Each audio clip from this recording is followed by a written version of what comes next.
I heard they want the news. Well, we got it just for you. What's your team? Who your player? Who your crew? I heard they want the news. The spotlight is on you, and if you in the hot seat, it's times two. I heard they want the news. Come tune in to the crew, but we got the hook up just like black and blue. I heard they want the news. Spotlight Sports, what it do? Hit subscribe and that like button too. I heard they want the news.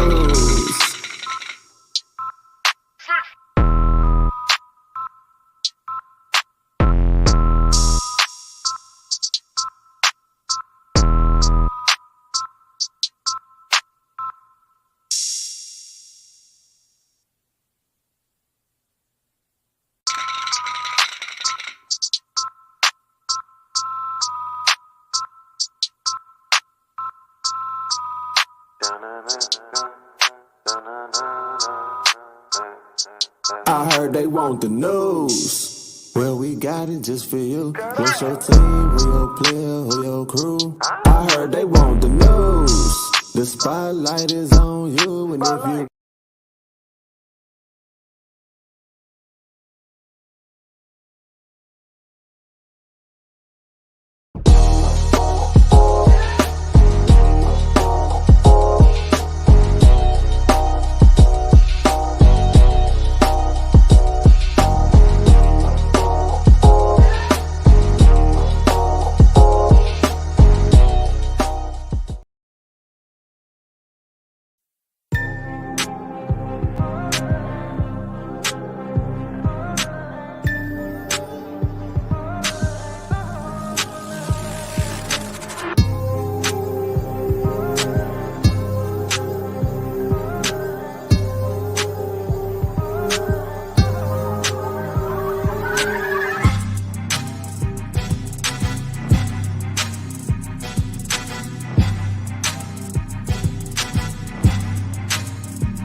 Well, good morning, and welcome to the Spotlight Sports Network into the Empire Sports Network.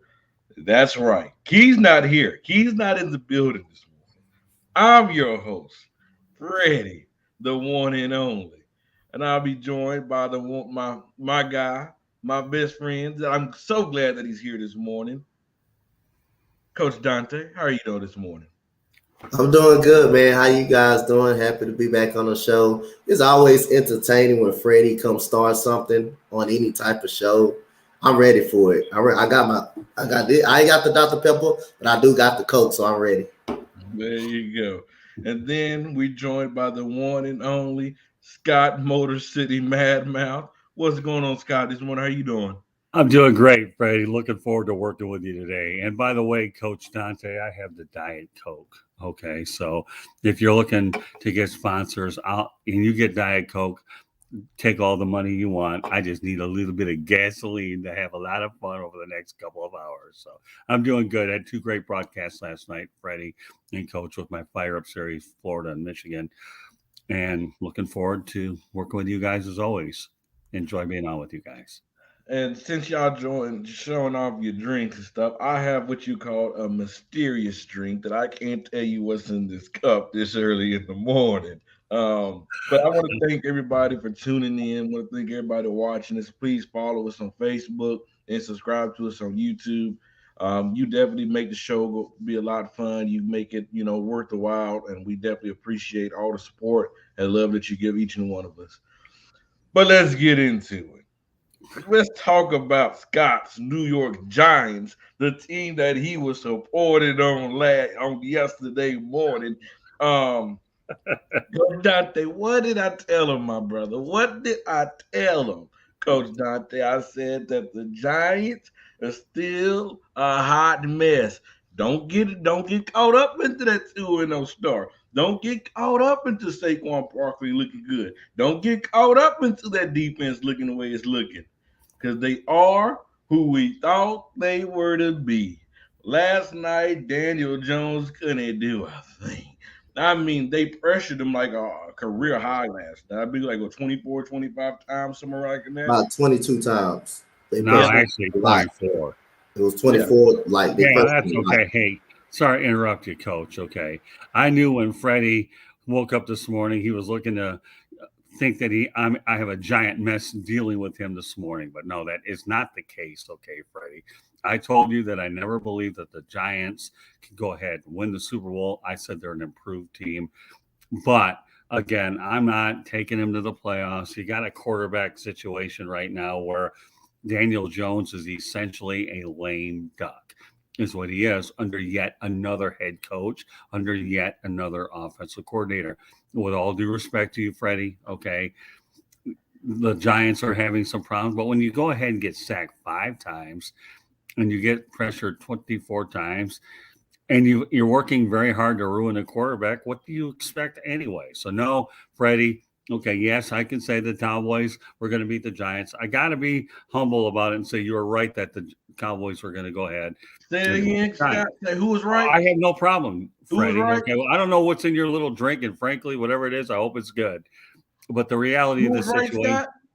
pardon me. Who was right? Well, you were right that the Cowboys will win the football game. That's all. I'm not giving you much more than that. I mean, the reality of the situation is I never said the Giants were a playoff team. Their receiving core is a mess. And when you look at the fact that Saquon Barkley went out there and was able to accumulate a lot of yards offensively, you think about it. He had 49 yards as their highest receiver. I believe, let's see, Kenny Galladay had no receptions, the highest receiver, 49 yards. And he also had 81 yards rushing. So he's an approved deal. So, Freddie, like I said, the Cowboys won, the Giants lost. And Daniel Jones struggled because he needed a Brink security truck to give him some protection is really what he needed. And unfortunately, I believe that Daniel Jones, unless Wellington Mara forces them to keep him around for another year to give him another chance to develop, because nobody wants to own up to a mistake, especially a top 6 pick quarterback. It wasn't entirely his fault.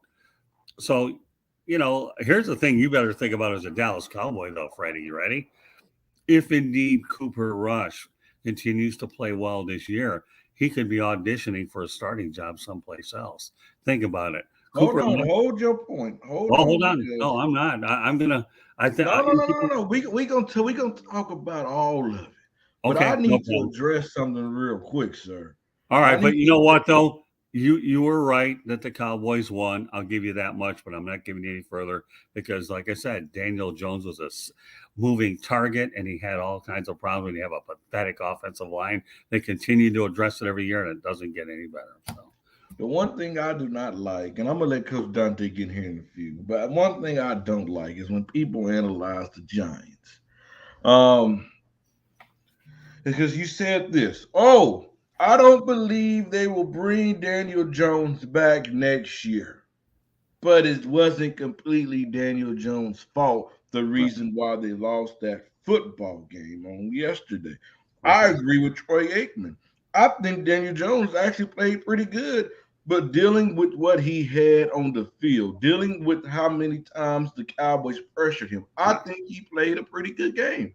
Um, you can definitely tell that he's improving because there'll be times. I mean, he will fumble the football that when he's seen pressure that he would just stay there. But you can definitely see that he's improving. This is what I tried to tell you yesterday, Scott. They've been working on this offensive line all since Eli Manning was there. I believe they drafted 8 linemen in the last 8 years, and none of them been signed to a second contract. None of right, them been signed to a All Pro team. That should tell you a lot right there. That this organization is not that great of organization that people thought they were years ago. They are afraid to grow with the new time. They right. are old and antiquated. This team will not. This team is who we thought they were to be. This team is not a good football team. Yes, we're seeing Saquon Barkley Right. finally have a great season. Hopefully he can stay healthy throughout the whole season. You seen Sterling Shepard go down with a knee injury that looked pretty serious, by the way. Prayers up to him. Kenny Galladay couldn't catch a ball worth. It was right in his hand. He wanted to coach, and you're a coach, Coach Shante, and you tell your players this: you catch the football before you take off running. Kenny Galladay forgot the fundamentals. He wanted to run before he caught the football and it slipped out his hands. And a crucial play, by the way. Um, even though this was a game that the Giants should have won, if you're going to be a real team, if you're going to be a team that's going to contend, at least to be relevant in the NFC, least, you needed to win this game without a Dak Prescott. When you have Cooper Rush as the quarterback, even when the Cowboys offense was stagnant at times, credit to your defense, this was a game that they should have won and they let go. And this is why they are who we thought they were to be. Right. Okay, but you know what, Freddie? With all due respect, okay, I will analyze the Giants because I have football shows and other sport shows, and I also watch a lot of stuff before I come on your show. So I want to make sure I'm totally prepared what I'm doing. 5 coaches in 7 years doesn't get it done. I don't care how you analyze it. I like Daniel Jones. I really do. I hope he has a chance to develop with the Giants if they put enough people around. I really do. I'm pulling hard for this kid. I hate to see quarterbacks fail when there's a lot of dysfunction and a faulty organization, which has been toxic. I am pulling so hard for him. And you're right. He is improving. He was running for his life and making the best of what he had. Give him any kind of talent. How dangerous can this be? The upside on Daniel Jones is great. Let me go back to another situation, which I think is important too. We talk about David Carr when he was drafted by the Houston Texans a while back. The guy came out very hairless. He had no offensive line, and he was cooked with an expansion team.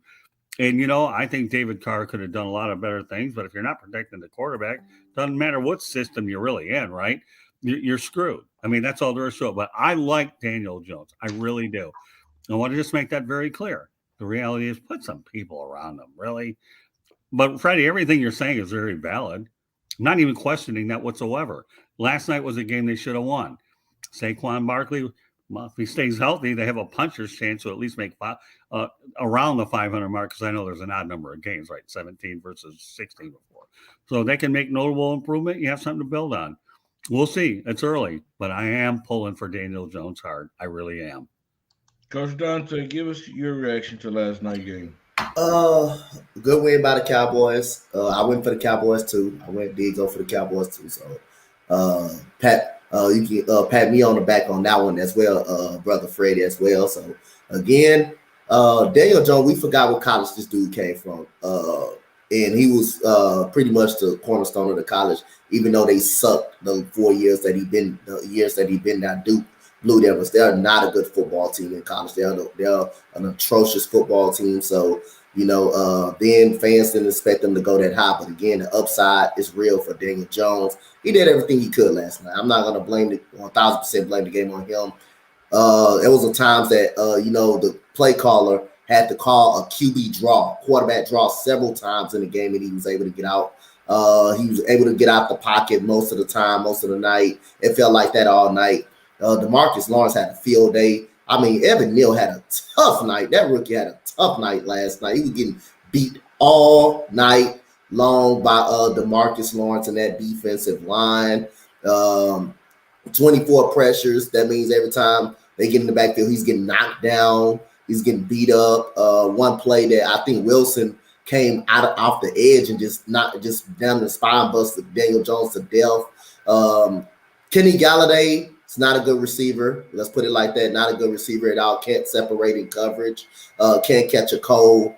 That means Matthew Stafford was making him look good in Detroit right there. He was making him look good. That told you a lot about that as well. Feel bad for Sterling Shepard. That looked like a season-ending injury right there. He could not stay healthy. And all of his injuries have been season-ending injuries. They have not been good injuries.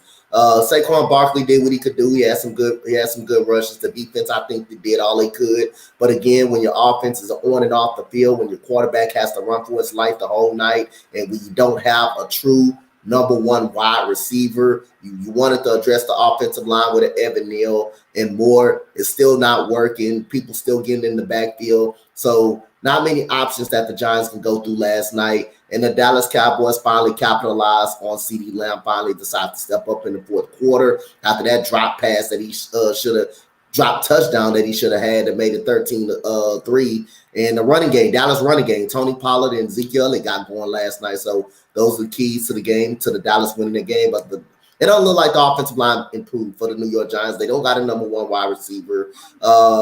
They can't keep pressure out of Daniel Jones' face. Saquon Barkley later during the season, I believe it's going to be hard for them to run the ball because the offensive line is not so good. So, I mean, I feel bad for Daniel Jones. So if this is an evaluating year for Daniel Jones, he got a decision that the organization is going to make that decision. But again, I think Daniel Jones is a really good quarterback. He just need a better offensive line that can keep him upright. And this offensive line ain't it.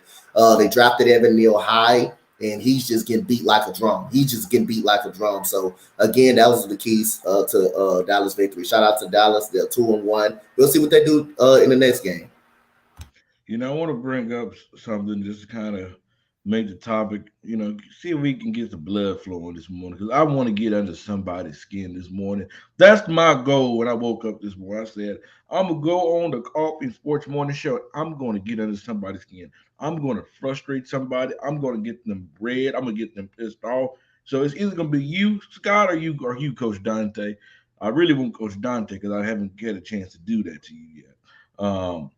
But as we know, hold on, we got a special guest coming on the show, ECG. What's going on, brother? How you doing? What's up? How's everybody doing this morning? Oh, we're good. We're good. Tell us your reaction. Tell us your reaction to the game last night, sir. I know you guys are talking about Daniel Jones, man, and I've been saying, and Coach knows this, I've been saying this for the longest time. That dude is not as bad as what people give him credit for. With the team that he had, it's completely terrible. I mean, you seen it last night. Saquon Barkley starting to slow down a little bit. Your mic, ECB. My mic? Yeah. It's fading in and out. Hold on one second. Yeah. Let me fix it.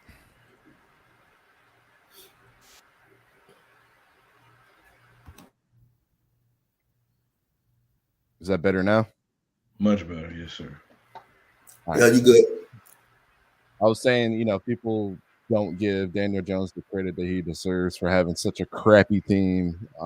And Coach knows this. Like I've been preaching this since the beginning of the season. Like, you know, look at all the weapons that he's had over the years and how much they haven't been available for him. I've been saying this dude's been thrown to the bagger from the grocery store down the street like his whole career because everybody keeps getting hurt. And you saw it again last night. Sterling Shepard is possibly out for the full season now.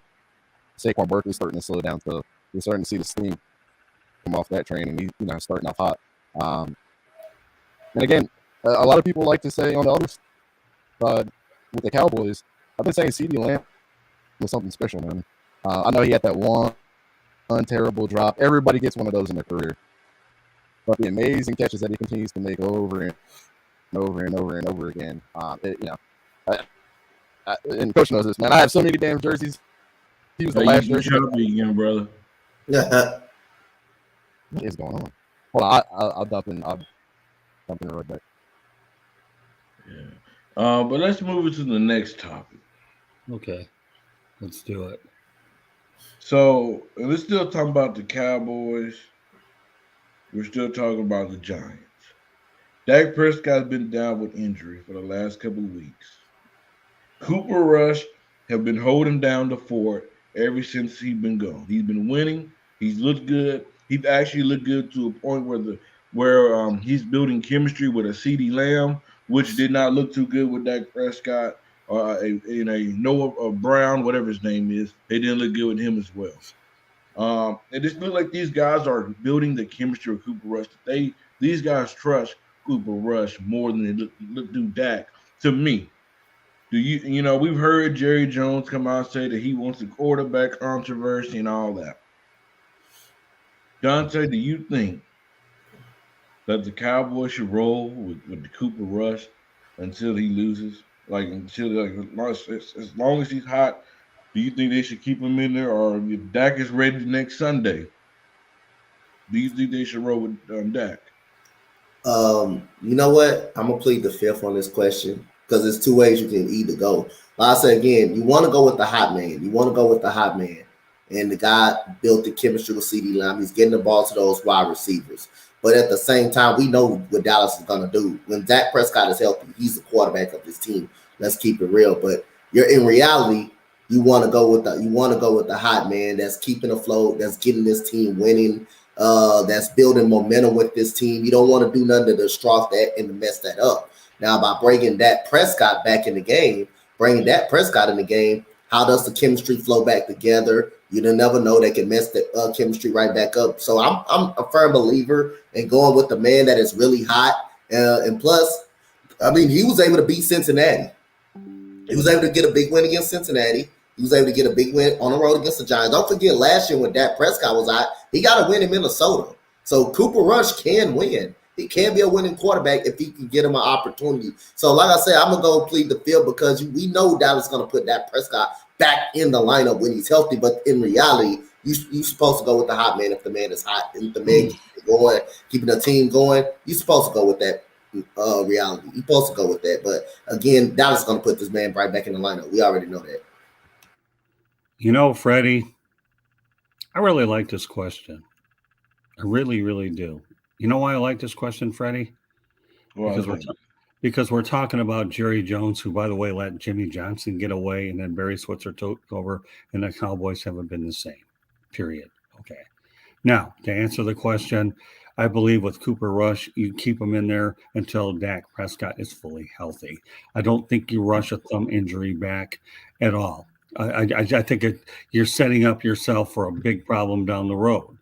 And I know why you wanted to hold off on this topic earlier when I talked about it earlier, because I understand where you're going with this thing. You have to understand that Kellen Moore has to work with Cooper Rush and work within his strengths. The one thing I learned from Coach Don Shula, Freddie, and Coach when I covered the team back in the 80s, I asked Coach, what made your teams a lot better? He said, Scott, what I do is I go out there and try to cater to their strengths is what I do. So Kellen Moore has constructed a game plan where Cooper Rush is a game manager is what he is. And you know what? He's doing a pretty good job. CD Lamb's doing well. Ezekiel Elliott obviously played a little bit better last night, got a touchdown. So there's an old saying in hockey that when you get to the playoffs, you ride the hot goaltender and they can take you to the Stanley Cup Finals, if not win it. So when you compare and contrast the two sports between football, meaning the quarterback position versus a goaltender, then yeah, you do have to ride it to a certain extent. Now, I will tell you this. I was part of probably one of the biggest gaffes to me in Detroit Lions history. Eric Kramer took over for the injured Rodney Peete when he got hurt and took the Lions all the way to the NFC Championship game only to lose to Washington. Now, Wayne Fontes' philosophy was, I don't like to see a quarterback or player go down because of an injury. Well, don't tell that to Bill Belichick when Drew Bledsoe got hurt and you entered Tom Brady. But I believe the biggest mistake in Lions history was they should have had Eric Kramer as your incumbent starter the following season because they won a playoff game. They did, and they did it handily over who else? The Dallas Cowboys and Troy Aikman during the formulative stages of that dynasty. So I guess to answer your question is I think they're fortunate that Cooper Rush is doing pretty well, and I think that you don't rush Dak Prescott. Remember, you got a lot of money invested into Dak Prescott. You really do. The last thing you want to do is see the guy get hurt prematurely, and then what are you going to do at that point? So, it's one of those situations. Now, I'll give you another classic example, Freddie. The one Dan Marino, I know, keep drinking. It's okay. I don't know what it is, but I hope it's good. But I'm making sure we fuel you with a lot of information to think you're going to try to get under my skin if you attempt to do it.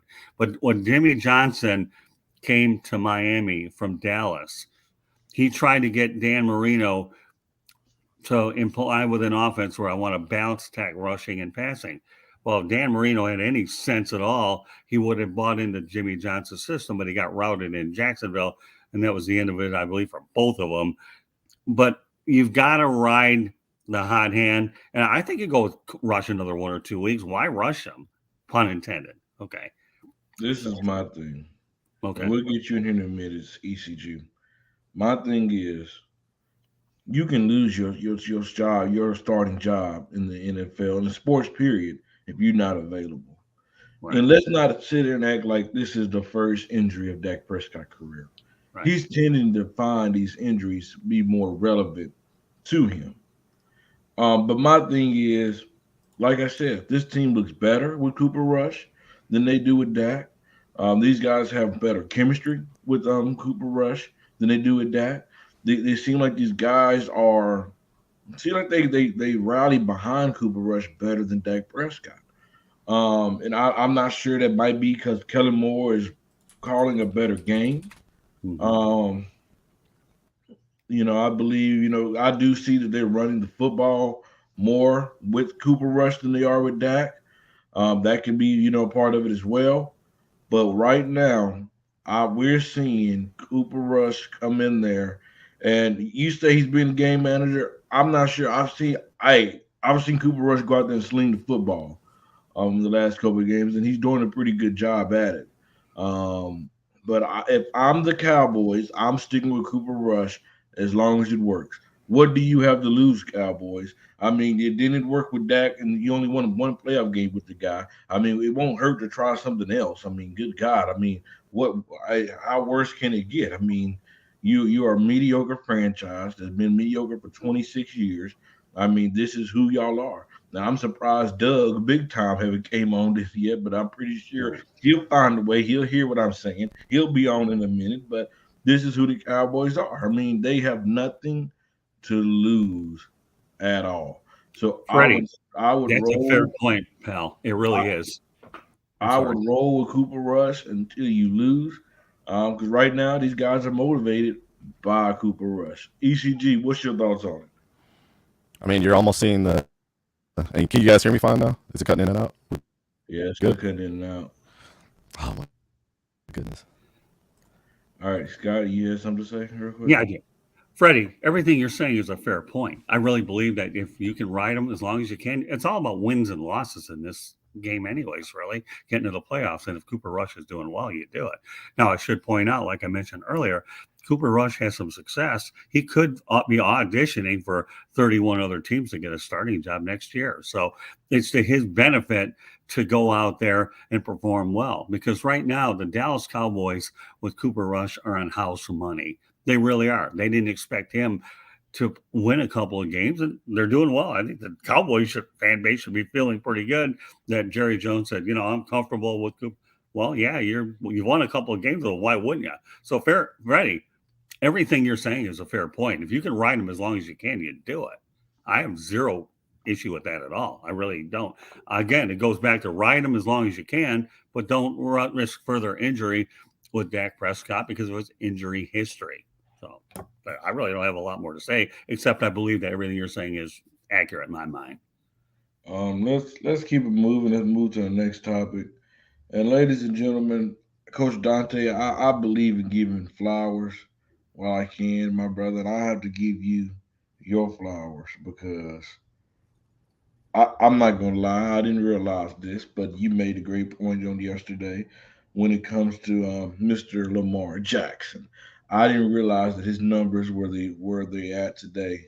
Wow, that they're there. Lamar Jackson is the best quarterback in football right now, ladies and gentlemen. There's no doubt about that. Right. He has 749 yards, 10 touchdowns, 2 interceptions. The dude is putting the team on his back, just showing everybody why he deserves to be paid. Let me say that for the people in the back. He is showing the Baltimore Ravens why he deserves to be paid.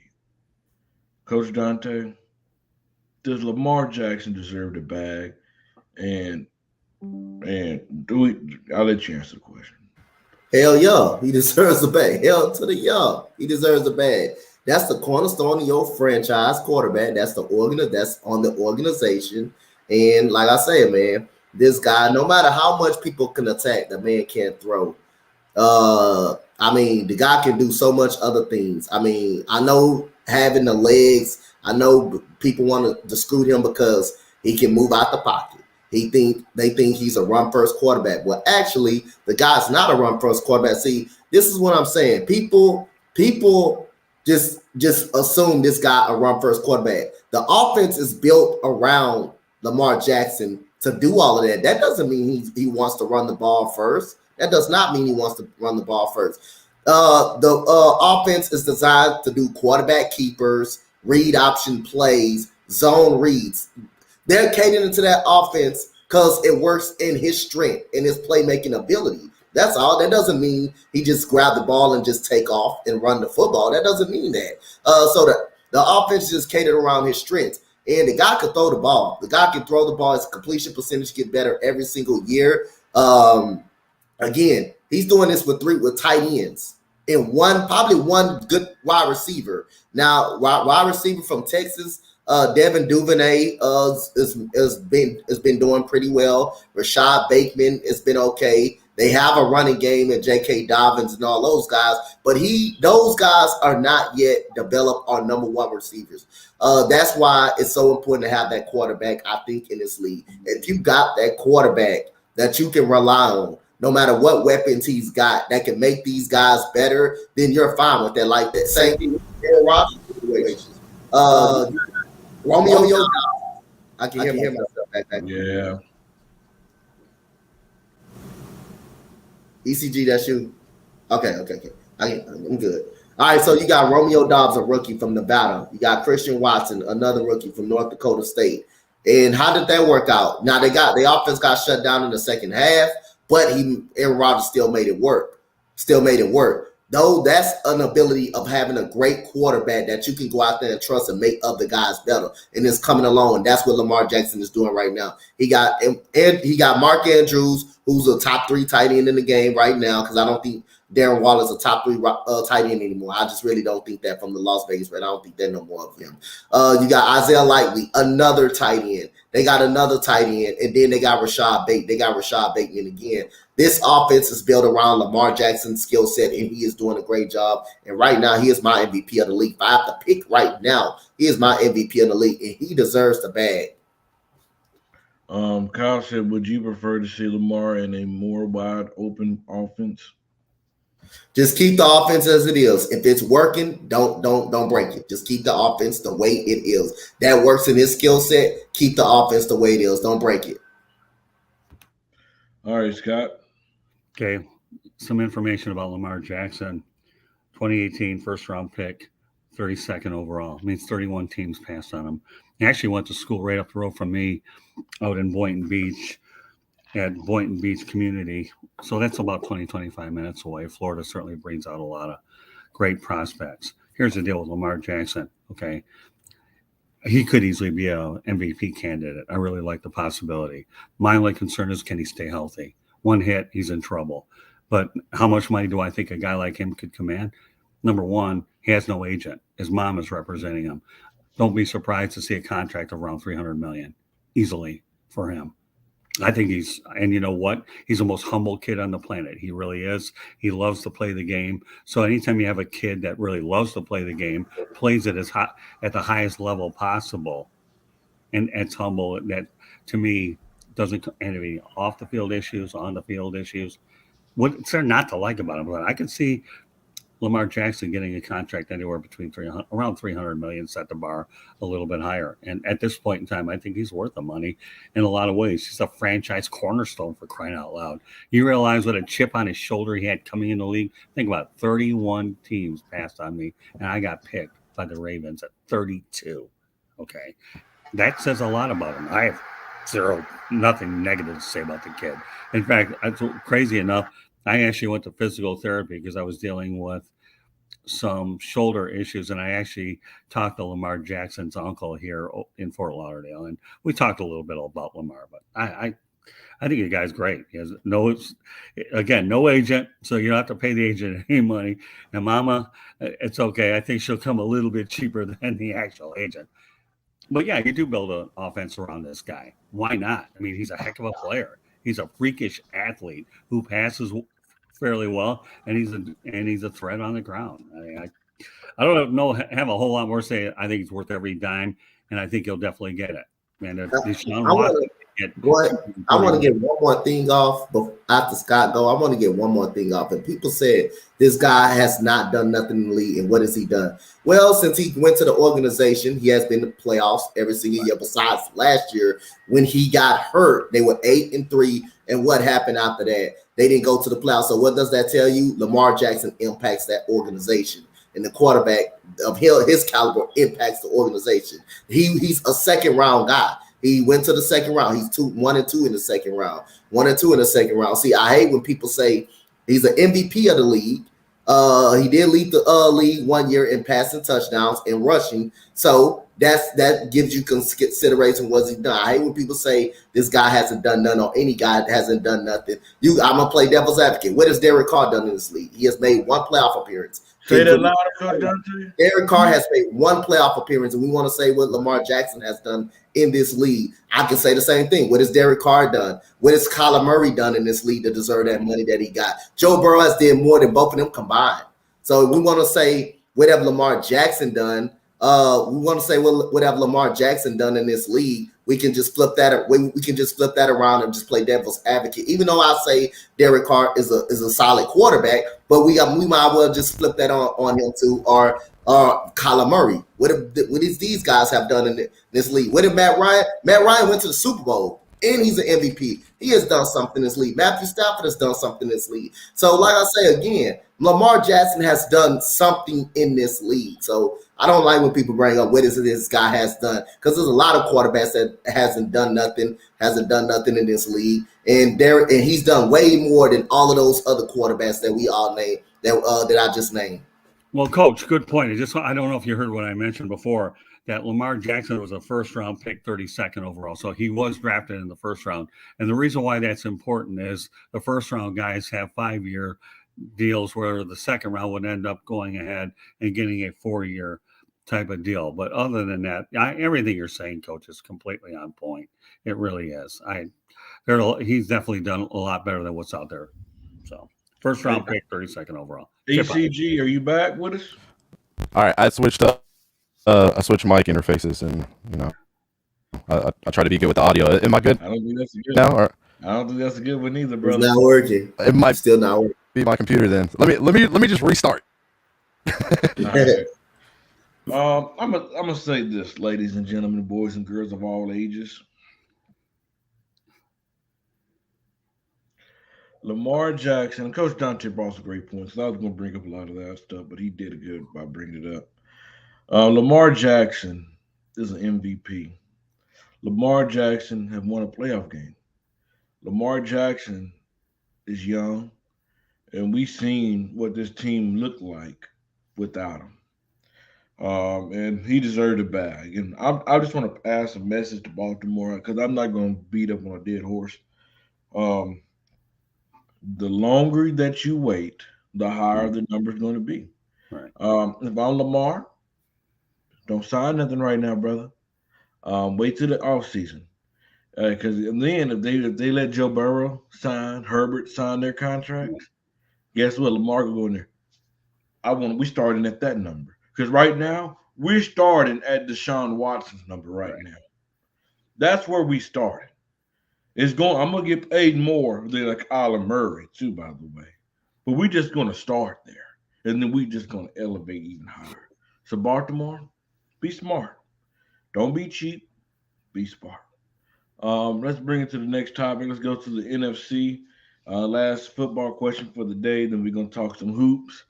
Who have a better chance of making it to the Super Bowl? Hey, Con Man. Hey, if you want to hop on the show, we're talking NBA next. Just let me know. We'd love to have your knowledge on this morning show, sir. I'll see you in the comments.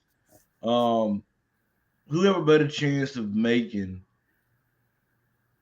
the Super Bowl? The Tampa Bay Buccaneers or the Green Bay Packers? I'm gonna start on this one. Aaron Rodgers is a bad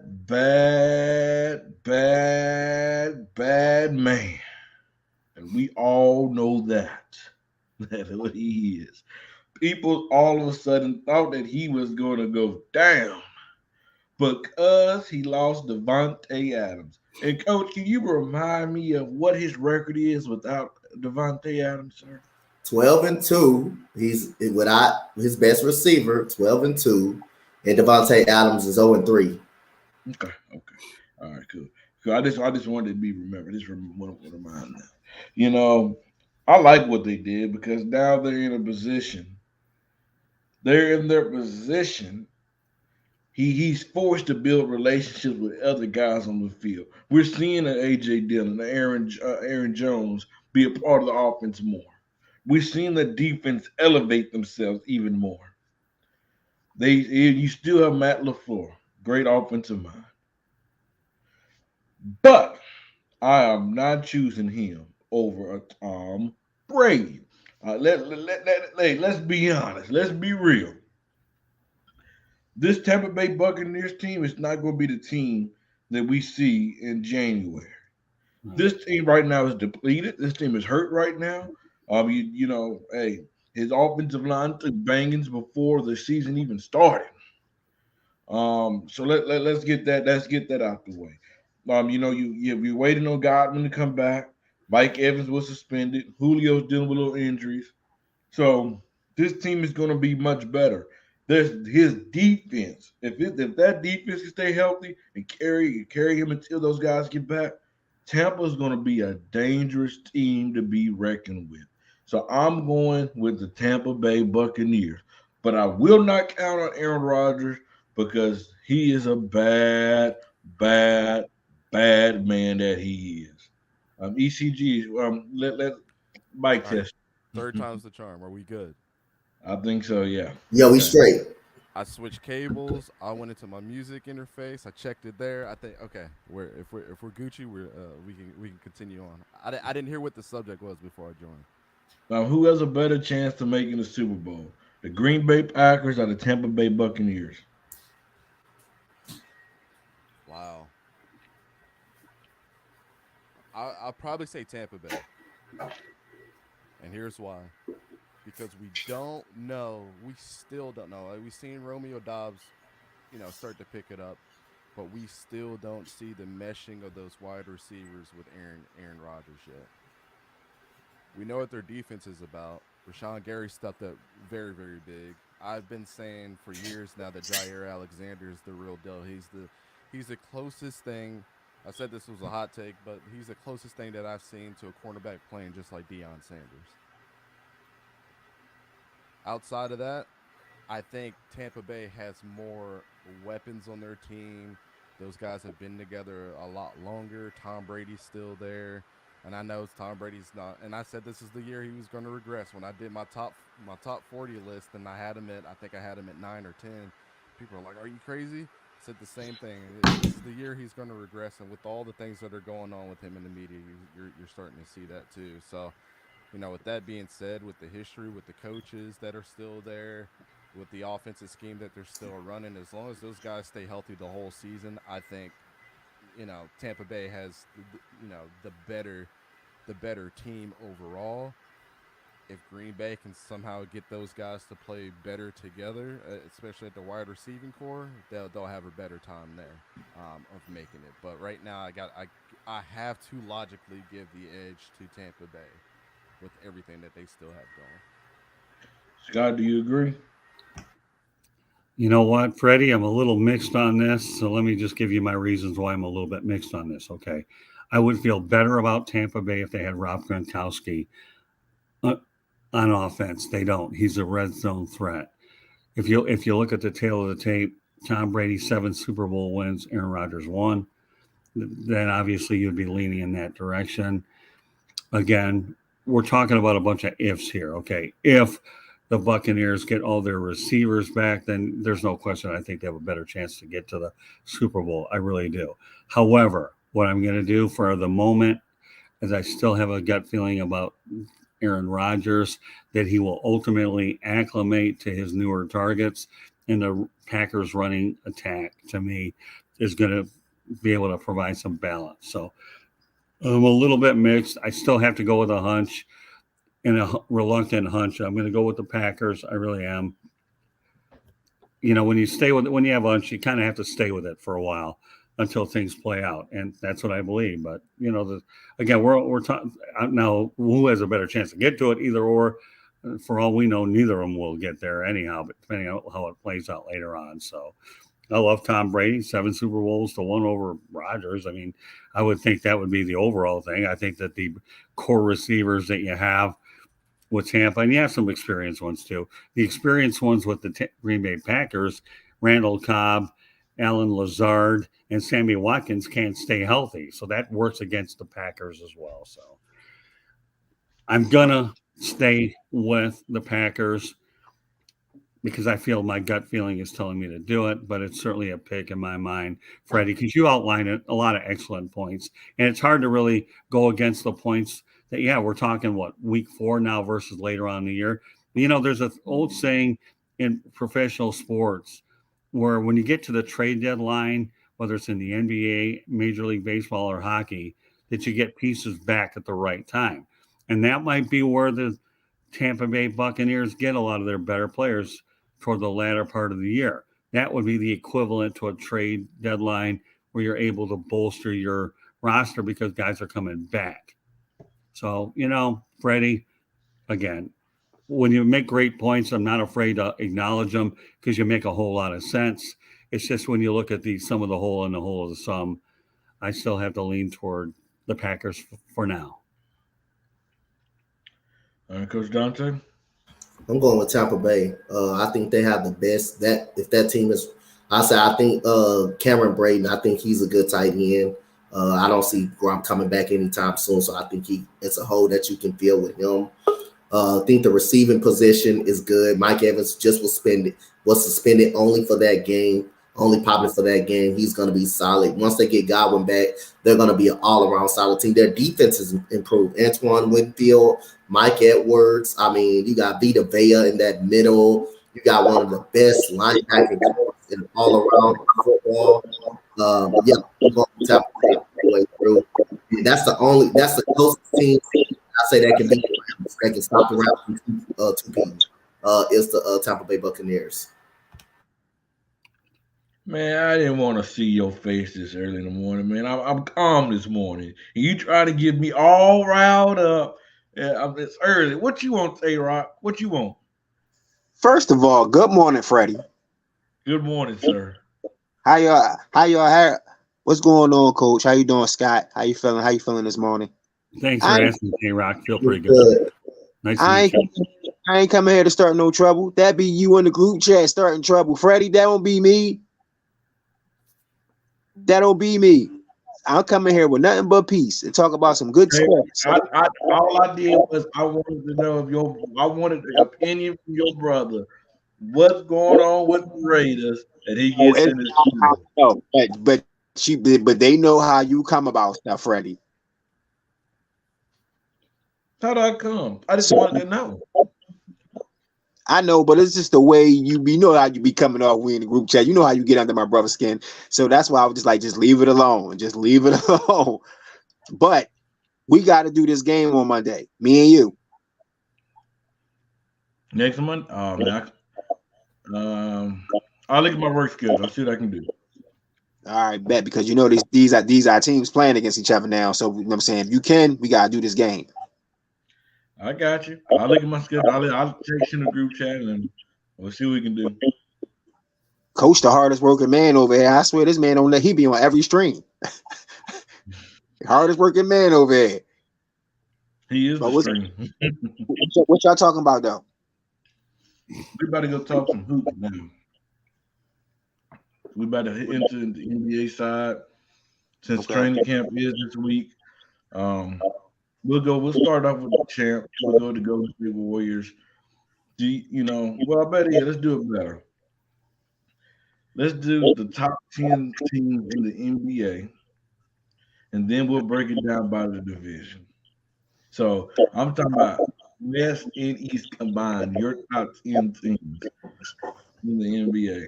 Who want to go first? I'll take it first. I'll take it first. So somebody might got themselves. Hold on.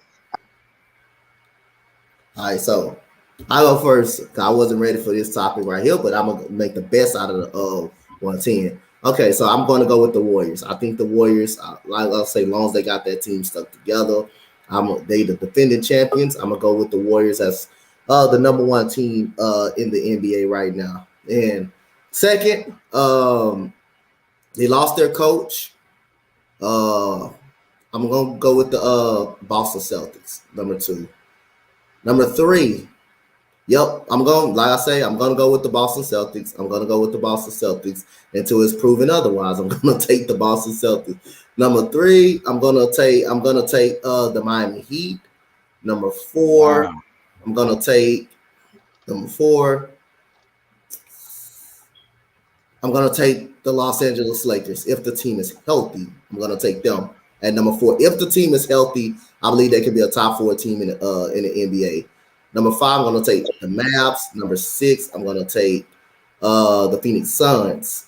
Number seven, I'm gonna take forgetting the team. I'm gonna take the in a team. I know I'm forgetting a good team up in here somewhere. The Grizzlies. Okay. I'm gonna take the Grizzlies. I don't believe in Minnesota quite yet. I'm gonna take the Grizzlies at number seven. I said the Mavs already. I'm gonna take number eight. I'm on number eight. I'm gonna take the Brooklyn Nets when healthy. I forgot. Yes, I forgot the Bucks. That's what I forgot. I forgot the Bucks. Yes, I forgot the Bucks. So let me go ahead. I gotta write this down. So let me go ahead. Somebody go ahead and go. I'm gonna get my list together. Let me go get my list together. I love your list. Hey, Somebody go ahead and go. I got you. Come back to me. I go first. Go ahead. Number one, I'm gonna go.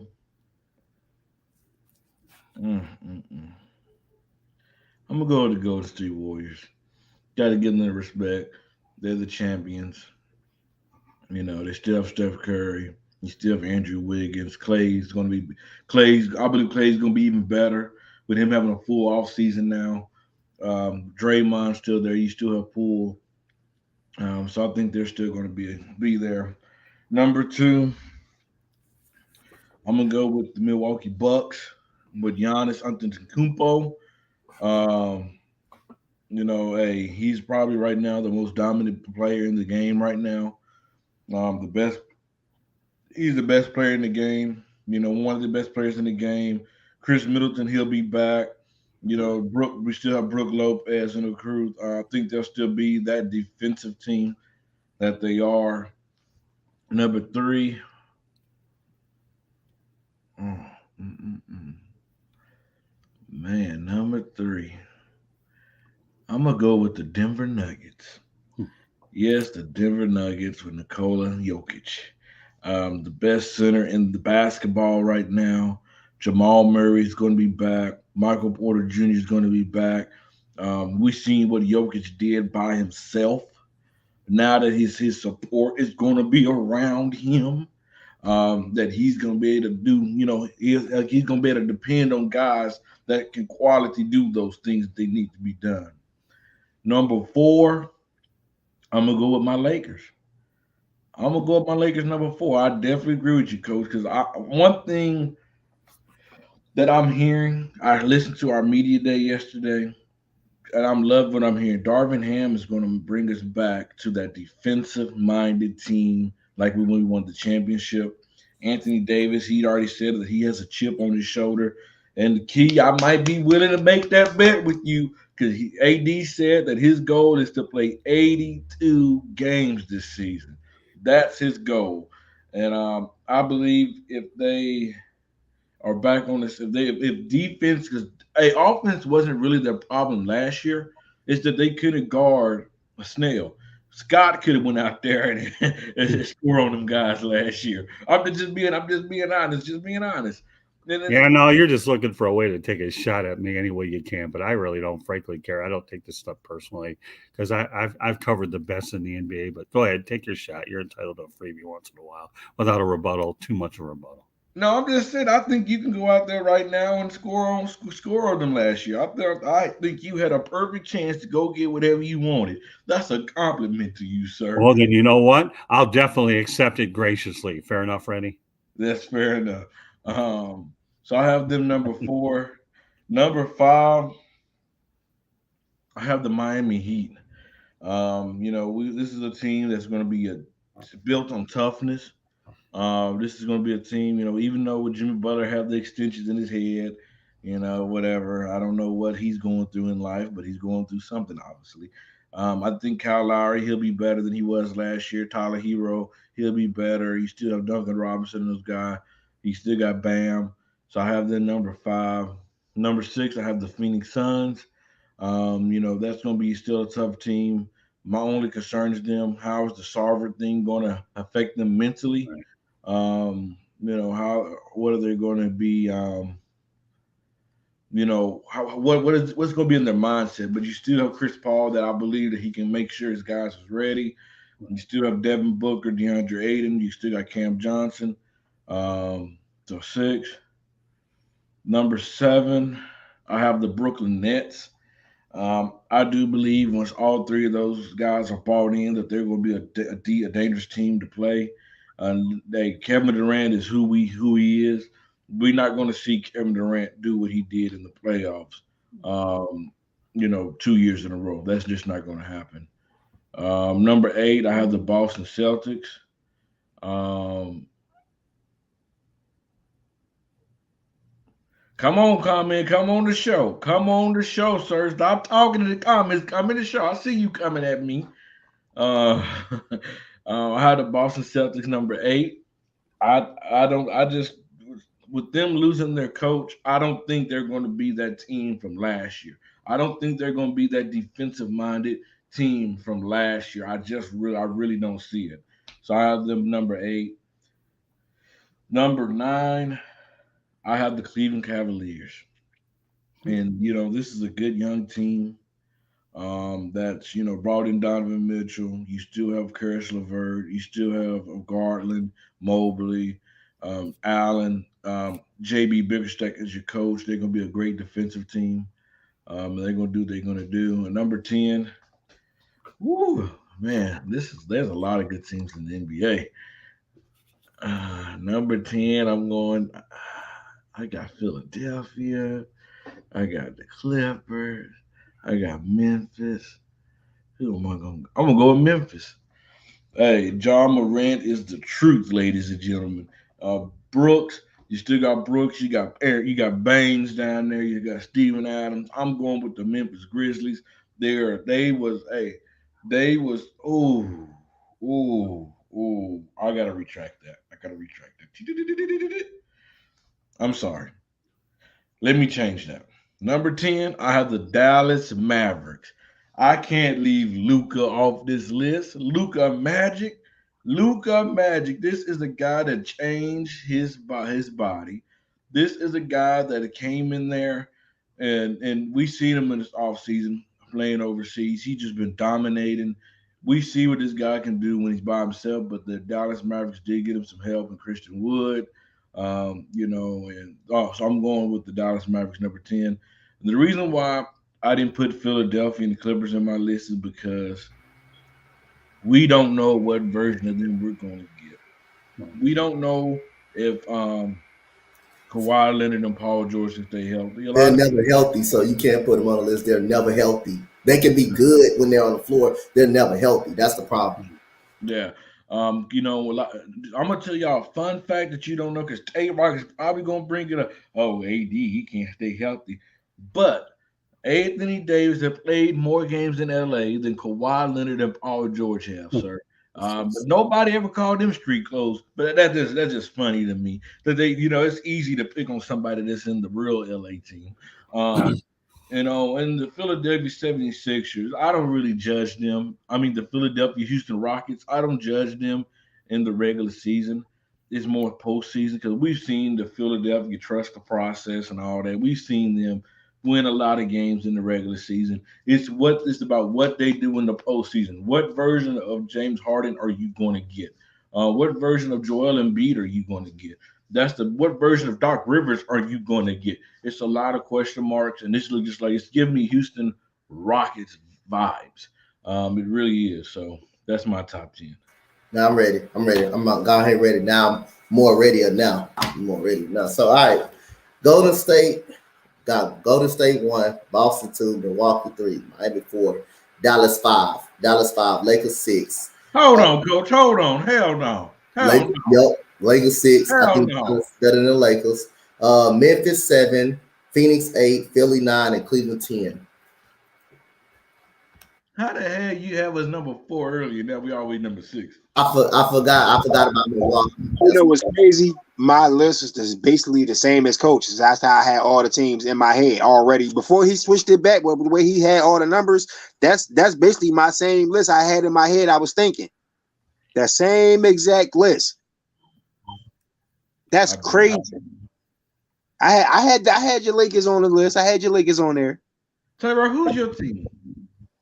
You know my team is. Oh, you a Spurs fan? That's right. Yeah, I'm a Spurs fan, thick and thin. I don't never change on my team. I never change on my team. I don't bandwagon nobody else's team. I stick with my teams thick and thin. I'm not one of those. I don't switch teams. I applaud you, Taylor. At least you don't root for Philadelphia. No, I love my city. Don't get me wrong. I was happy when the Eagles won a Super Bowl, and I would be happy if the Sixers won a Super Bowl. I mean, championship. I would be happy. That's my city. I'm going to be happy for that. But at the end of the day, my teams are who my teams are. Comment. I see you in the group chat. Come on the show. Tell us your top 10, sir. Scott, give us your top 10. Okay, number 1. My hometown team, Detroit Pistons, about two years away from getting on the board. 2 years. Hold on. They're about 2 years away from getting on the list. They're making a lot of good progress. I'm glad you got a kick out of it. But you want my list? Hold on. You're not putting the Pistons on your list, are you? No. He's saying they're 1 or 2 years away. He's not saying years away. Yeah, no, you didn't. See, Freddie, you didn't hear all of it. You only heard what you wanted to hear. Okay, but actually, I'm not gonna lie. I was gonna say, you know what, we done. The show's over because you definitely got some alcohol in your Diet Coke, but we good. No. I say they're about 2 or 3 years away. They're doing some good things with Troy Weaver and Dwayne Casey. They've added Cade Cunningham and Jaden Ivey, and they're making some wholesale changes. That's all. About 2 years away. So as long as we're doing this in about 2 years from now, then I might have a puncher's chance, and we don't have to worry about it. And at the current moment, okay, you want my top 10? I'll give them to you. It's impossible to go against Golden State. They're awfully good. They got a good championship window. They have a lot of their core players are still back. So I'll go with them. And yes, I'm wearing the Milwaukee Bucks shirt, by the way, and I'm putting them number 2. I have family there. My in-laws are there. I love the city of Milwaukee, great market. And how can you go against Giannis? Mike Budenholzer has done a really good job. Chris Middleton being hurt didn't help their cause in the playoffs. Rue Holiday, they're doing some pretty good things in Milwaukee. So Golden State, Milwaukee, despite the coaching situation, I still like Boston at the higher echelon of this group because you still have the core players there. Now it's just a matter of whether Joe Mazzulla can go ahead and get them to play at the similar level. And we don't know if that coach will be back next year or not, because if this guy does pretty well and they don't bring him back, you never know. So I'm going to keep Boston in. So far we have Golden State, Milwaukee, Boston. And you know what? You guys are on target. I think that Eric Spoelstra is the most underrated coach in the NBA. So with that said, I'm going to go with the Miami Heat around 4. Okay. And again, they're very competitive. 5, you know what? I understood what you said about Robert Sarver. I think that they'll work through that very easily. I really do, because they still have the general manager and the coach. You have a strong system in place, and at least they got this whole thing behind. So I'm going to go with Phoenix as number 5. Again, that's another area I used to live in. You guys are young pups. If you haven't lived in 5 or 6, 7 cities in a broadcasting business, then you learn a little bit more about the potential market. 6, one of the more intriguing picks, I thought about this when I compiled this list, was I like what the Memphis Grizzlies are doing. I just do. And this is a team that you don't take lightly. So, but that said, it's a wild card maybe compared to some of your lists, but I'm going to go with Memphis. How do you go against Dallas? Jason Kidd's a heck of a coach. Luka Doncic. I mean, my goodness, this kid's unbelievable. Where it gets a little tricky for me with the last three, though, is the fact that the Philadelphia 76ers is a Dr. Jekyll and Mr. Hyde situation. What version are you going to get with these guys? That's the biggest question I have. We know Joel Embiid to me, could have played in any era, back in the 80s as well as now, because he's a center if I ever saw one. James Harden. He won the last back in the day. Well, maybe not, but you know what? He has the skill set and the height and the physical tools. Again, because you're right. That was great. I say late 90s, 2000s, he probably would have made it. Not the early 90s. That's okay. Late 90s and 2000s was a good era of basketball. It really was, Tay-Rock. So, but I like Joel Embiid. The only thing I worry about is his health. And James Harden, he's how many zip codes has he been in the last 3 or 4 years where he quit on Houston, going to Brooklyn, and now he's with Philadelphia. But I'm willing to give them an opportunity to crack that list at number 8 anyways. And I think that he took less money so they can upgrade the talent level, if I understand correctly, right? So hopefully the 76ers will finally be able to do certain things. 9, this was tough because I really debated on this one, Freddie. I wanted to put Cleveland here. I really did. I think they made a lot of good changes. I love what they're doing there. But I'm going to go with Brooklyn anyways at number 9. And the reason why I'm going to do that is you have Irving if he plays enough games, because after all, he's a part-time player. But if he plays a lot, he's exceptionally talented. We all know Durant's arguably one of the best players in the game. But the X factor in this whole thing is Ben Simmons. They're not asking this guy to score. They're asking him to be a playmaker, and they're asking him to play defense. And that isn't the worst thing in the world. So I'm going to go Brooklyn. And then, of course, you know what? I got to go Denver. I really, really do have to go Denver because they're, again, Nikola Jokic. So, but you know what, Freddie, you make some excellent points about the Lakers. Darvin Ham won a championship with the Pistons, and he was also coach with the Milwaukee Bucks. So the intensity level that he brings, but it's all about whether they can go ahead and get Russell Westbrook incorporated in the offense. Patrick Beverly, I think, is the sleeper move that the Lakers made that I think will make things well. Of course, we'll just see if LeBron and Anthony Davis can do what they've got to do. I like the coaching situation. So I don't know. You want to put a sleeper in there? I'd probably put Chicago and Minnesota as sleepers. That wasn't part of the top 10. Just throwing them out there for anybody else to respond to them. That's what I've got.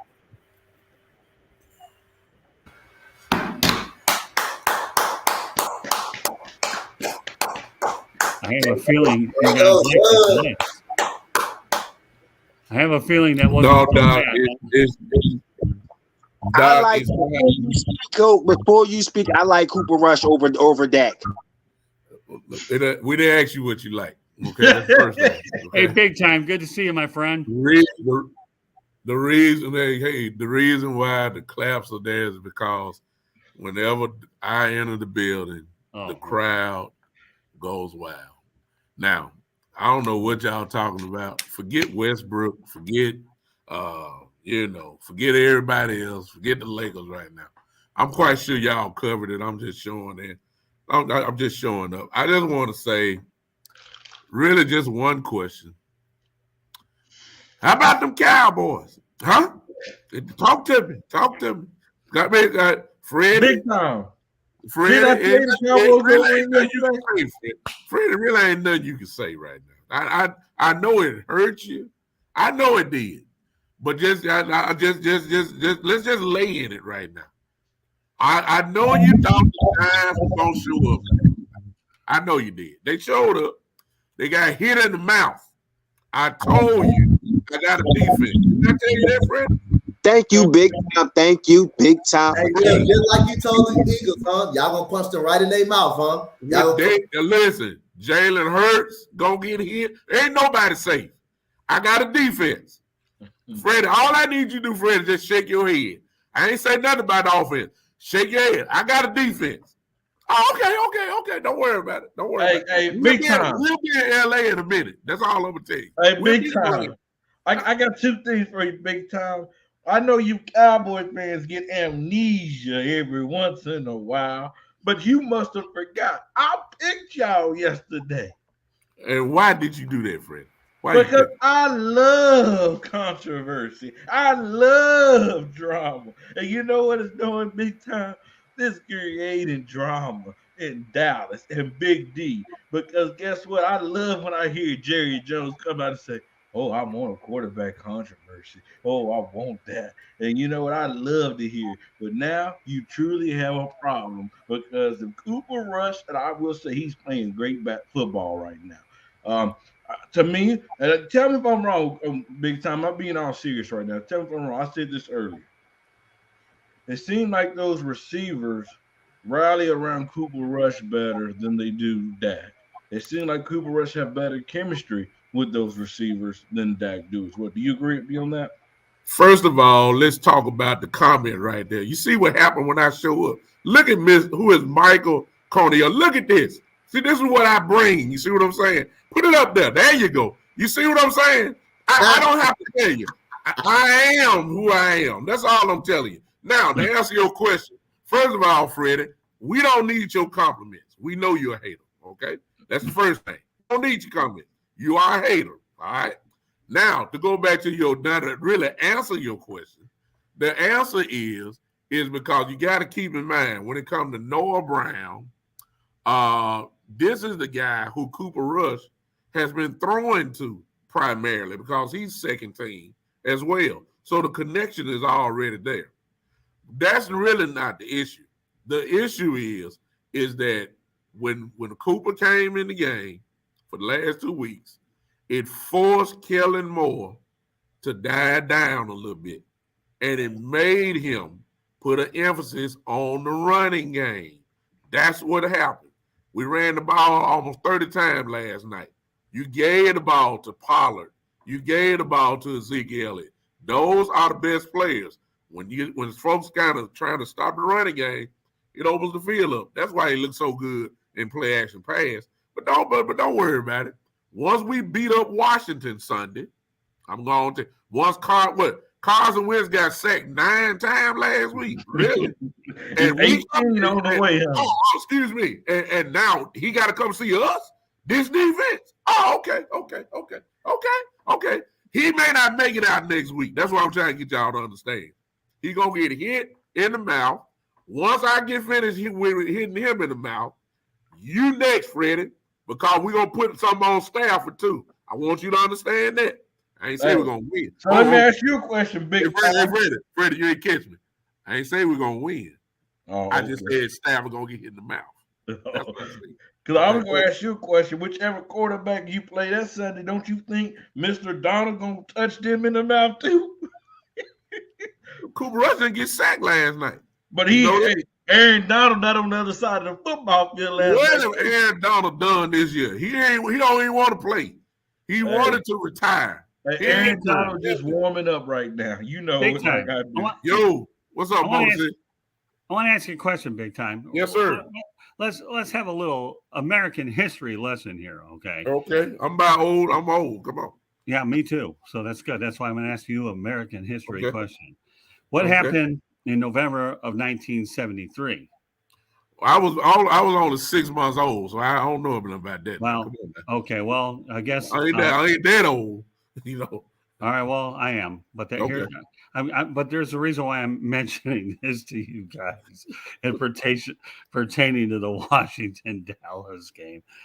John F. Kennedy got assassinated in downtown Dallas, and I actually went ahead and saw the observatory for which he had done that. Okay, so why am I bringing this up here in Coffee and Sports? To give you a reason. Okay, now we have another Washington-based team, which, by the way, the president, let's kid around here, Carson Wentz is going to get assassinated by the Cowboys defense. So, let's have a little history lesson here. And, I like the way you talk about it. I like the way you situation, but I'm just trying to make sure the analogies come into play. But this time, the assassin on Sunday will be Micah Parsons, not Lee Harvey Oswald. So the reality of the situation is this, okay? I like the way he paint that picture there. I'm liking the way he paint the picture there. I mean, I know y'all can't stand it, but it coordinates. It coordinates. Right. It coordinates. Come on. Big time. I've been doing this stuff for 42 years, my friend, but I believe that you have to paint pictures, visualize things, and then try to bring them together. That's what you do when you're 42 years in this business. You paint pictures of what you do, and then for those that are listening, get it. Those that are watching, they get it. Hands are all over Freddie, the place. stop. Hey, when Motor City is talking, Freddie, stop drinking water and take notes. He coordinating. He coordinating right now. He coordinating. Yeah, exactly. I do this. I'm on about 12 of these shows, including producing 6 or 7 of them on my own and then making appearances on this one and a few other ones. And I think that when you bring things together, our goal is to educate, inform, and entertain. And as long as you take those threes into perspective, you got a chance of making it in this business. And the reality is John F. Kennedy, and to this day, you know what? I still think Frank Ruby killed him, not Lee Harvey Oswald. And I did all the visualizations and I was up there painting in my head.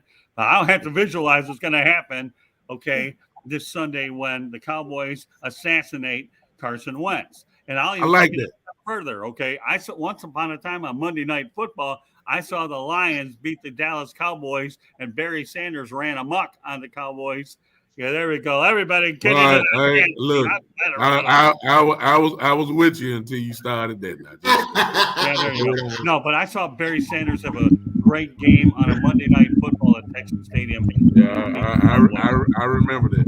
Yeah, it was neat to be able to see Emmitt Smith and Barry Sanders on Monday night with the Cowboys defending champs. And you know what it was like big time for me to be on the field for 25 minutes because the Cowboys are classy. What they did is they allowed us to go ahead and stay on the field 10 minutes before the game. Usually it's a 5-minute rule. But I was on there 10 on national TV, hanging out with these Dallas Cowboy cheerleaders. Boy, they are adorable in person. And then the game went into overtime. And as a result, the Lions won it at the very end with a Jason Hanson. But to be able to be on Texas Stadium for 25 minutes on Monday Night Football was pretty cool stuff. Yeah, so there you have it. Micah Parsons versus Lee Harvey Oswald. Pick 'em. You be the judge. And you only heard it on Coffee and Sports with the Power 5. And I don't mean lottery either, by the way. I'm gonna laugh if the Cowboys lose the next game. Well, it's a rivalry game. You know, you can't never count out a tough NFC East. You know, those games are always. Before we transition back to the NBA big time, last question, sir. Okay. Can I come on the big time show now?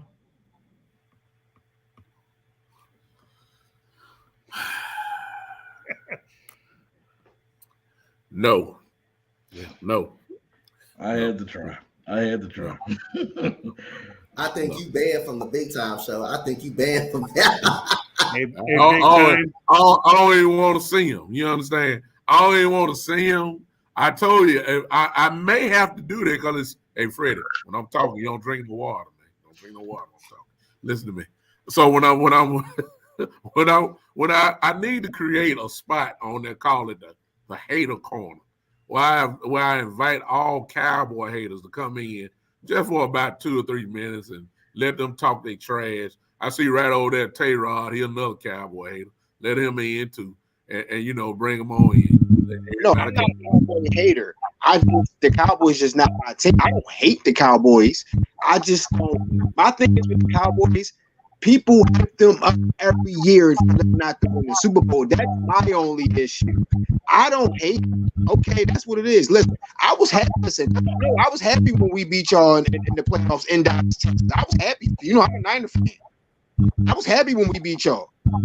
I was on the edge of my seat. I didn't know what was going to happen. Whoever made that dumb behind call that wanted to run the ball, then put it down, that was their mistake. It wasn't our mistake. It was our fault why y'all lost. Because that was a very good close game. But I'm not a Cowboy hater, so you can have me on your show whenever you want. I don't bash the Cowboys. Hey, big time. Let me tell you something, my friend. Years ago, when I was living in Phoenix, I had an opportunity to talk to Jerry Jones, and I asked him a question about the debate of the Thanksgiving game when the Kansas City Chiefs, the owners, Hunt didn't want him to have it. Jerry Jones told me, and to say, he said, I remember the words as though they happened yesterday. Scott, that will never happen. The Lions and the Cowboys are going to get the Thanksgiving game in the respective order early and later. If there's another game, they're not getting in there. So what did the NFL ended up doing?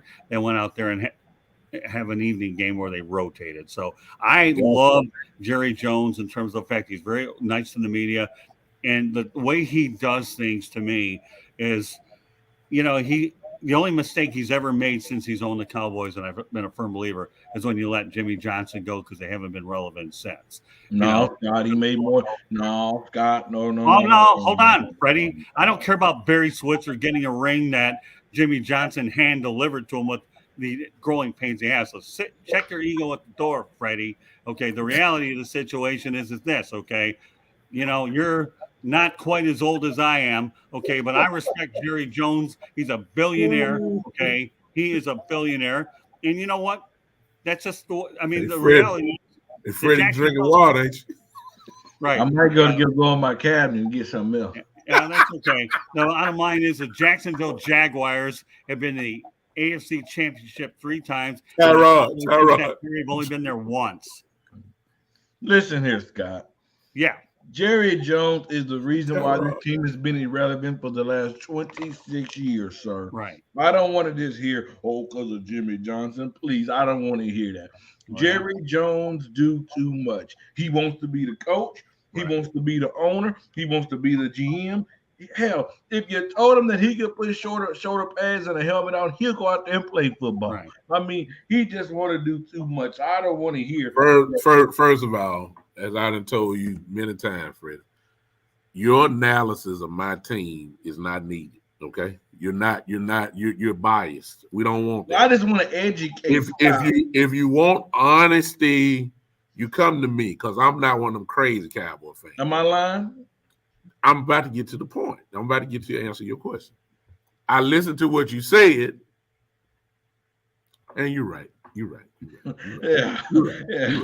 I listened to what you said. You're right. He has his hand in too much. He don't know how to be the owner and all that kind of stuff. However, what he does, we can't use the word irrelevant. You're gonna have to section that off when it comes. Been irrelevant. It depends on what are you considering irrelevant. If you're talking about playoffs, Super Bowls, all that, I give it to you. Big time. Let me ask you a question, brother. Hold on, brother. Let me ask you a question. I got 2 analogies I'm gonna bring up. Because me and you, we're connected that these 3 on the show can never be connected on. Me and you are Laker fans. Yes, sir. We don't judge our Lakers by regular season. We don't judge them by playoffs. We judge them by championships, correct? They're on that level, no doubt. That's why I'm comparing the Cowboys. When you've had that much success, that's the only way that this team can be judged. That's why I say they've been irrelevant for 26 years. And number 2, and I got another perfect analogy. Okay. Dr. Jerry Buss and Jerry Jones are very similar people. When I say they're very outspoken. They talk. Used to be, but go ahead. Right. But what I'm saying, but guess what? Dr. Jerry Buss knew that he had to put people in place to help the team go and to make the right move. He had to have people in place that knew about the sport of the basketball. That's where Jerry Jones wants to say, okay, I have my hands in this. I'm doing this. I mean, this is the owner. I've never seen it. This is the owner that's talking in the media before the head coach get up there to give you updates. I mean, you can't make this stuff up. However, he's all one thing about it. He's been consistent because he's always done that. The difference was he had a great head coach in Jimmy Johnson that could cover up all that stuff. That's right. I will say this about what you just said about him and Dr. Buss. They were similar starting off because Jerry would do whatever it took to get over the hump. And primarily back then it was San Francisco you're trying to go against. So he went and got Charles Haley. He went and got Deion Sanders. So whatever it took, he went in and got him. Now he kind of turned it over to his son, and his son is a businessman who has a crackerjack free agent mentality, who does not go get people. He just believes in drafting and developing like this is a minor league baseball facility, and that's what kills us now. It's not Jerry, it's Steven. He's kind of turned things over to Steven, and you run it by Steven's way. But let me go because I got to go back to work. I just appreciate y'all guys letting me squeeze in here. Key, I know you somewhere. For everybody that I see Karam in here. Karam follows me. Michael, if you still in here, Just go to the Big Time Show on Facebook or YouTube. Subscribe. Do whatever you got to do. And do to everybody else. If y'all don't mind, follow. Follow. I'll keep it real, y'all. Y'all know how electric I am, so it is what it is. Tay Rock, I gotta get you on the sport on my show, man. I like what you're doing, man. You know good stuff, man. Just let me know, man. Just let me know. I'll come on. So Dante, always a privilege to see you, brother. Always. Always nice meeting for these 2 days. Freddie, I can care less about you, but we'll see you later. Hey, big time. Yo, sir. Anytime you need me, let me know, and we can follow one another's YouTube channels. Mine's South Florida Tribune. You subscribe to mine, I get notifications. Gotcha. Fair enough. Go ahead. Everybody in the chat. Appreciate you, man. Everybody in the chat. Hey, what's up? Y'all have a good day, man. I'm out, man. Good to see you, thank you, Freddie, don't ever disrespect me by leaving when I'm in here, son. You stay here until I let you go, even though you're the host. I'll holler at you. All right. So there you have it. Well, I mean, with all due respect, I know where Freddie's coming from. That I know that Jerry Jones wears way too many hats. He needs a general manager. He can't do it all as much as he wants to think that he can. Now, I don't think that's anything to do with it. I just feel that, like, Jimmy Johnson, to me, was the ideal guy to compliment him. And he's the one who orchestrated that whole trade with the Minnesota Vikings that sent Herschel Walker up to Minnesota. And everybody knows the big haul that the Cowboys got back, which enabled them to build a nucleus of that Super Bowl championship. So anybody that doesn't think I understand what that Jerry Jones, to me, was wearing too many hats, then they're on to something. They're drinking some bad Kool-Aid or whatever they are. I know a lot more about this game than a lot of people, not bragging. But you know what, K-Rock, when you've been around it for the better part of 4 decades and you've worked with a lot of powerful head coaches, I have no problem. But so, Freddie, nobody has to tell me that the Cowboys have been irrelevant for the last 26 years because Jerry Jones went out there, to me, wears too many hats. Did you know, though, Freddie, I believe that Al Davis was a head coach for the Oakland Raiders, I believe, during the American Football League days. So it's not uncommon it is now, but back then, that you have a great football mind being the head coach of an organization. But yeah, I mean, listen, everybody knows that Jerry Jones is an outstanding businessman. He built that brand new palace that he has. And to me, there obviously has to be where he know what he's doing. And I believe the Cowboys are one of the top franchise in terms of worth. So yeah, does he, and I'll tell you one thing, Jerry Buss did some unbelievable things when he was with the Lakers too. So you want to bring those guys on. Jerry Buss is just unbelievable, with Magic, Showtime, and all that. So I faced the Lakers a couple of times, and the Lakers have always been me first class, and I have the utmost respect for that organization from top to bottom. All right, let's move to the next topic. Let's bring it back to the NBA side of things. We're going to talk about who do we predict is going to be the MVP of this season, upcoming season. Coach Dante, we'll start with you, sir. I'm going to go with Giannis this year. I'm going to go with Giannis. Giannis contributes everything on the court for the Milwaukee Bucks. Rebounds, points, assists. Nobody can keep him from going inside. He's getting an improved shot 30%, at least 30% from the 3-point line. So he shows some type of improvement from behind the arc. So I'm going to go with Giannis this year. I think he's going to have a big year. And Chris Middleton is going to be out, so that doesn't take away a lot from him. But again, they're going to need Chris Middleton if they're going to make it to any type of NBA finals. They're going to definitely need him, someone that's a borderline all-star. So I'm going to take Giannis to win the MVP this year. Tay-Rock? My two are either between Steph and Giannis. Them two. I don't know which one going to get it, but they my two. I think that's going to probably get it.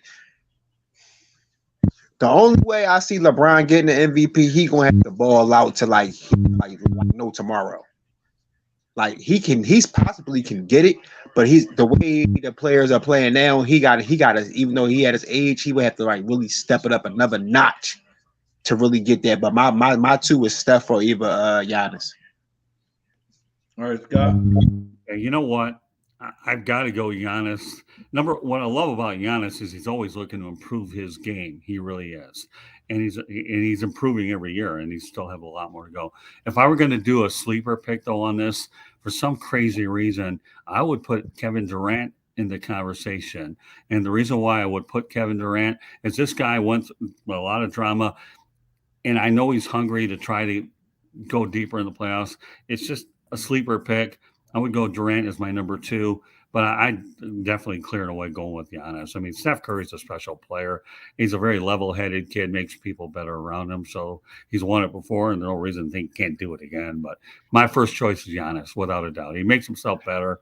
Even trying to make it free throws, defensive player, great offensive player, and Chris Middleton certainly helps his cause. So I guess I'm with you all the way on the Giannis side. I'm going with the player that's been the best player in the game for the last 2 decades. Are you guys familiar with the King James version? Well, I'm going with King. I only know about the Old Testament. Yeah, but that's a King James version too. And then I'm going with the King. I'm going with the King at his 20th NBA season. I gave him a little shout out. You see, I ain't hate on Brian. Hey, bro. Hey, at this point, if people hate on Bron nowadays, it's like they come on, bro. Like the dude been in the league 20 years. Like there's certain players that you gotta respect. You just you gotta respect Tom Brady, Serena Williams, Tiger Woods, LeBron, and Jordan. Like you just have to respect those guys. You can't. The reality of the situation, Brady, is this. If the Lakers have any kind of success this year and they're competitive, and even if they can get to the playoffs, it's impossible not to put them in the conversation. It is. But again, a lot of times MVPs are predicated on team success is what they are. There's no question that LeBron James is one of the most complete players I've ever seen. Would I put Jordan over James? Yeah, I would. And as far as I'm concerned, I've always liked Michael Jordan, what he's done. But the question is that you asked is, MVP, it's impossible to go against James under the condition that the Lakers are playing much, much better basketball. And we talked about this earlier in the show. Darvin Ham, to me, is the right coach for the Lakers. He really is. And if they can all stay together, they can be healthy. I see no reason why LeBron James wouldn't win it. He is. He's playing at a very elite level at his age. More power to him. If LeBron played in Jordan's era, do you think LeBron would have 4 rings and them 4 MVPs? Absolutely not. Yeah, LeBron. I'll say this: if LeBron was in Jordan's era, Jordan wouldn't have won 6 and over the finals. There's no way. I say absolutely not, A-Rock. I'll tell you what. Back then, the NBA was a much more physical style basketball. He even gets near that paint, he's going to get flattened every single time. You're going to sit here and tell him. And LeBron, I seen LeBron do some soft things before. It wasn't no flopping back then. You really got to. I'm telling you, Rock, I do recall that Michael Jordan was complaining a lot back then, where the NBA had to change rules because they didn't want Michael Jordan getting beat up so much. I do recall that as well. They was killing him. Like they was basically killing that man. Yeah. But guess what? One thing that y'all don't bring up, what was Michael Jordan doing before Scott and Pippen got there? Scott Detroit Pistons was beating that tail. He couldn't do anything. Hey, person that put 50, 60 up on that Boston team back in the day by himself. Name one other person that's done that. But in that era, nobody has done that. Okay, are you done talking? I'll tell you. Listen, back then it was way more physical. It wasn't athletic players. Jordan came into the league doing things nobody was doing yet. That's why all the players are doing all this other stuff. But if we all look at it, everything is kind of similar. LeBron James and Jordan are kind of similar. You got to just look at it from this perspective. Jordan came up playing great teams. He playing against stacked and loaded teams. I mean, those Pistons. I mean, with Isaiah Thomas, Joe Dumars, you had Mark McGuire, you had Bill Laimbeer, those guys. You had You had Kevin McHale. You had Larry Bird. You had Robert the Chief Harris. You have Dennis. You had all of those guys. So Jordan went up against some solid competition. Went up against some solid tough guys. And Pippen was on some of those teams too that they lost to Detroit twice. It just took Pippen to grow and emerge. And I mean, LeBron is the same, similar. I mean, he grew up. I mean, he comes as his best.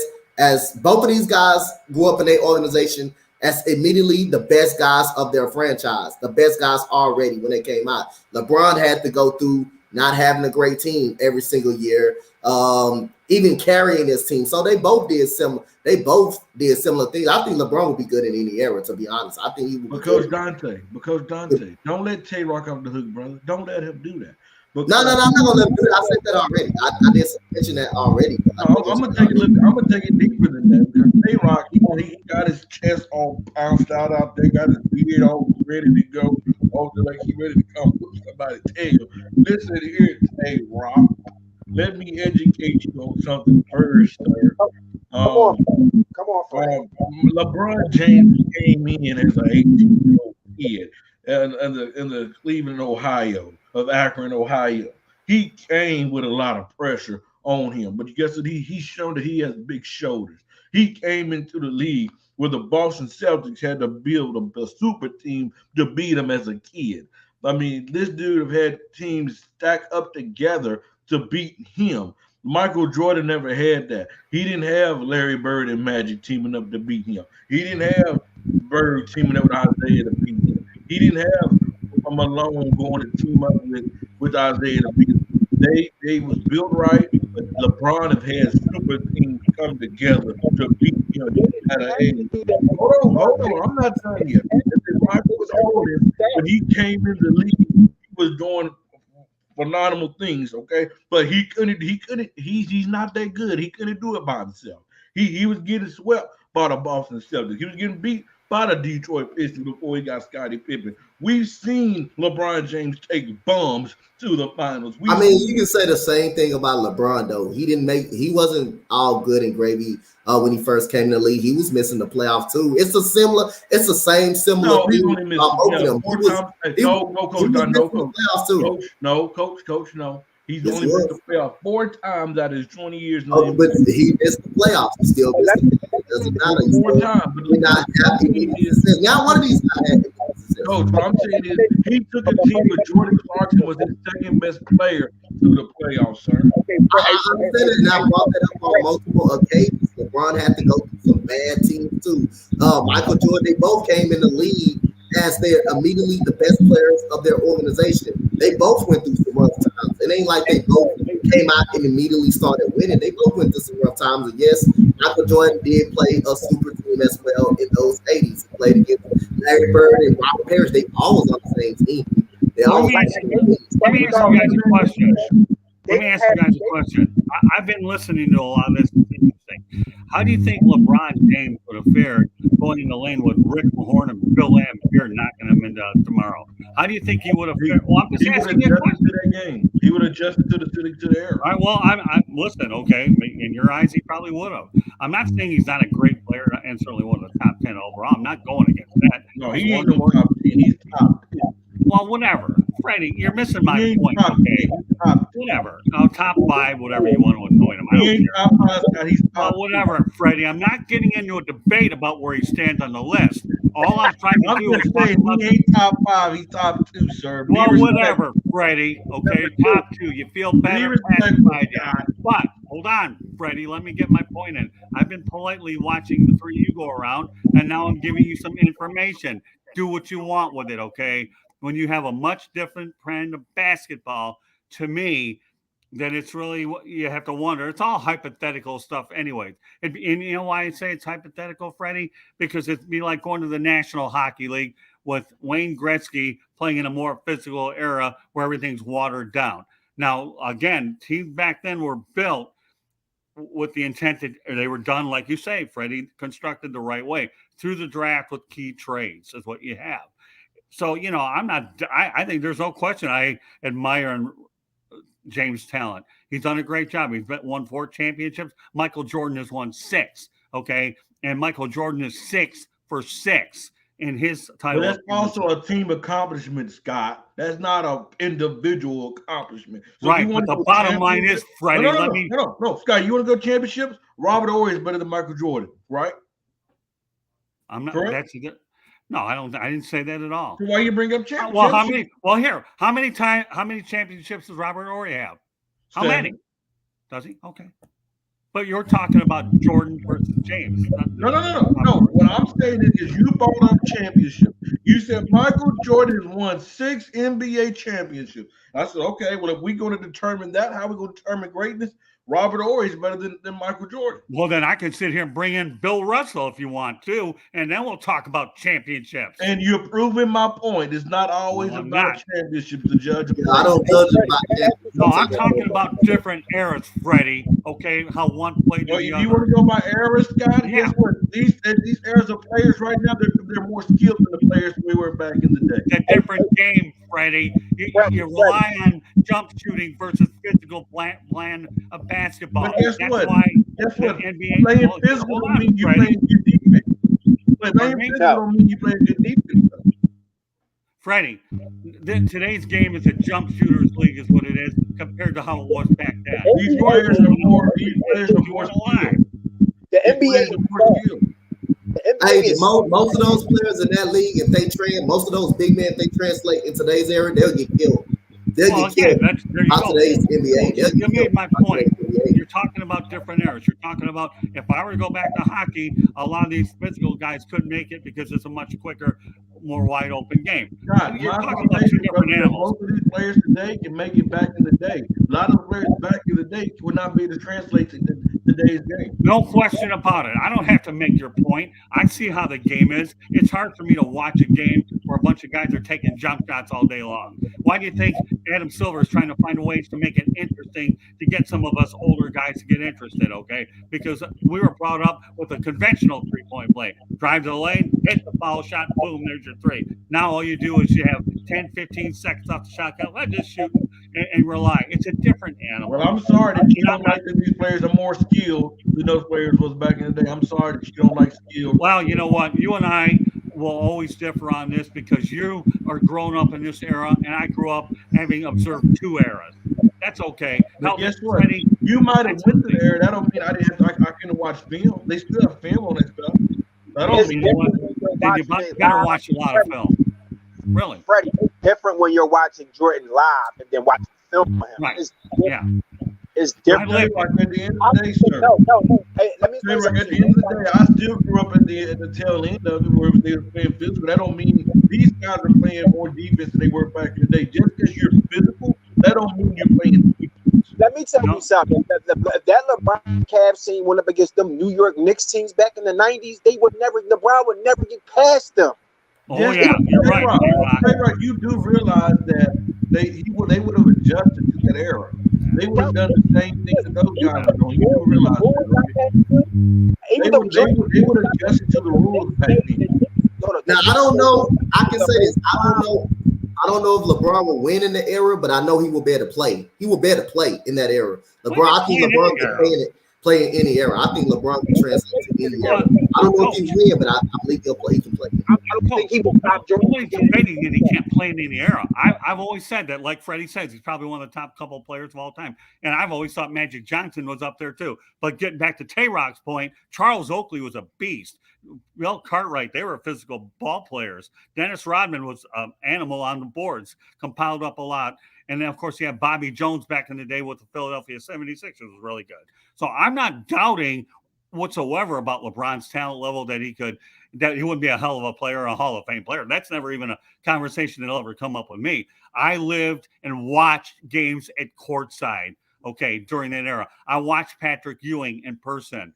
And I know what these guys went through. I know how hard it was back then. And you know what they used to do back then, Freddie? Okay, they used to bring in extra 7-footers just to wear teams down because you wanted those garbage fouls to wear out the opponent on offense. Chuck Nevitt, ever heard of him, Freddie? Yes or no? Chuck Nevitt. Yeah. Okay, they brought guys like him and more players like that just to eat up fouls and wear everybody else down. So I'm never going to But guess debate what? That you. don't. But at the end of the day, Scott, that don't mean that's good basketball, brother.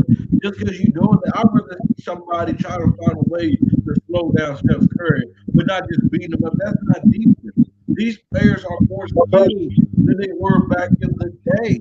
These players, I mean, that's what I'm saying. Like that's what you fail to realize, and then you fail to realize that Michael Jordan had to have a team built around him to be relevant. We see LeBron take bombs.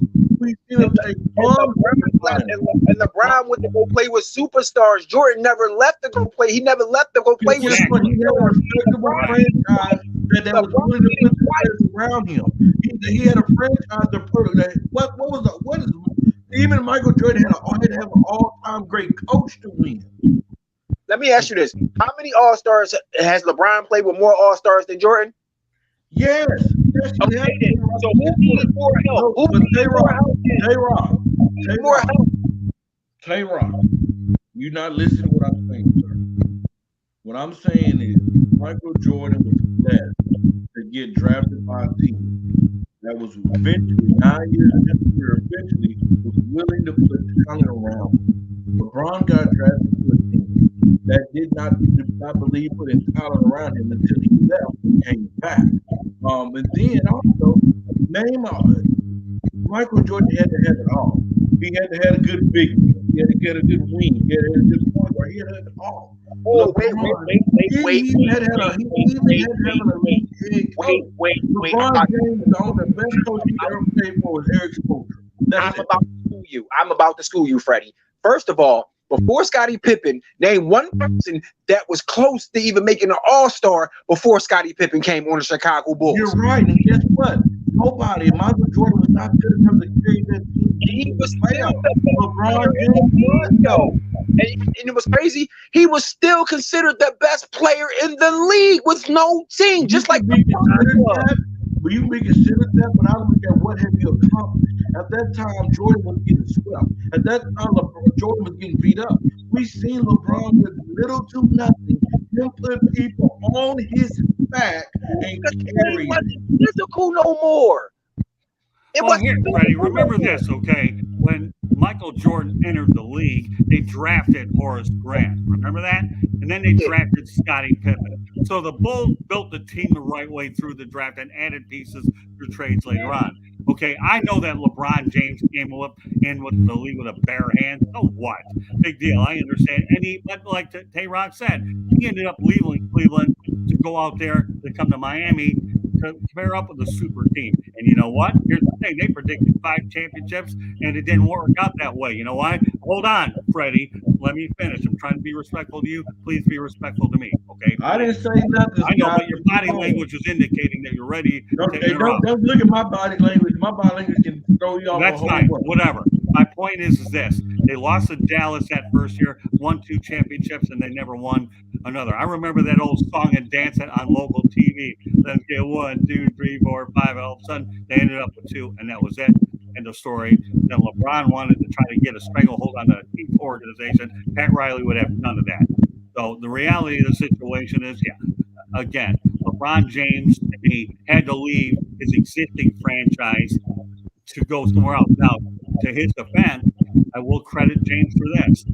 At least when he left the Heat, okay, he goes back to Cleveland. They win a championship. He gained a lot of respect, and that was the first championship that Cleveland had in the better part of 50 years. And you know what?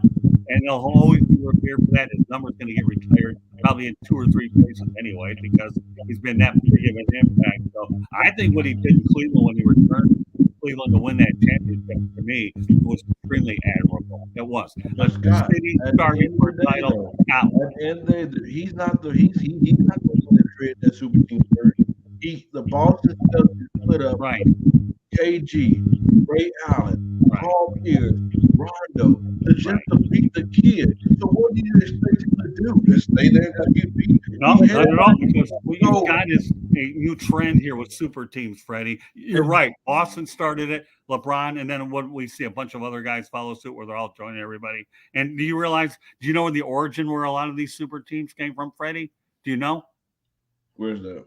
that's when they play with each other on the Olympics, and then they start developing relations. Hey, maybe one of these I like to pair up with you. It all began with the Dream Team, that, and then of course now it carried over to the NBA, and that's where you had everybody pairing up with everybody on the planet. So we'll see. Before we end the show, we have some breaking news. I'm just going to read this to go over all this. There will be no postseason ban, no punishment for Penny Hardaway in Memphis. Long-awaited IARP case involving the benefits provided to James Wiseman. The IARP ruled Tuesday that the university must pay a $5,000 fine in addition to 0.25% of its average men's basketball budget based on the average of the men's basketball program for previous 3 total budgets. The program will go on probation effective immediately until September 26, 2025. The school also has to evacuate the 2 wins and all the Wiseman-related stats from the 3 games he participated back in November 2019. Okay.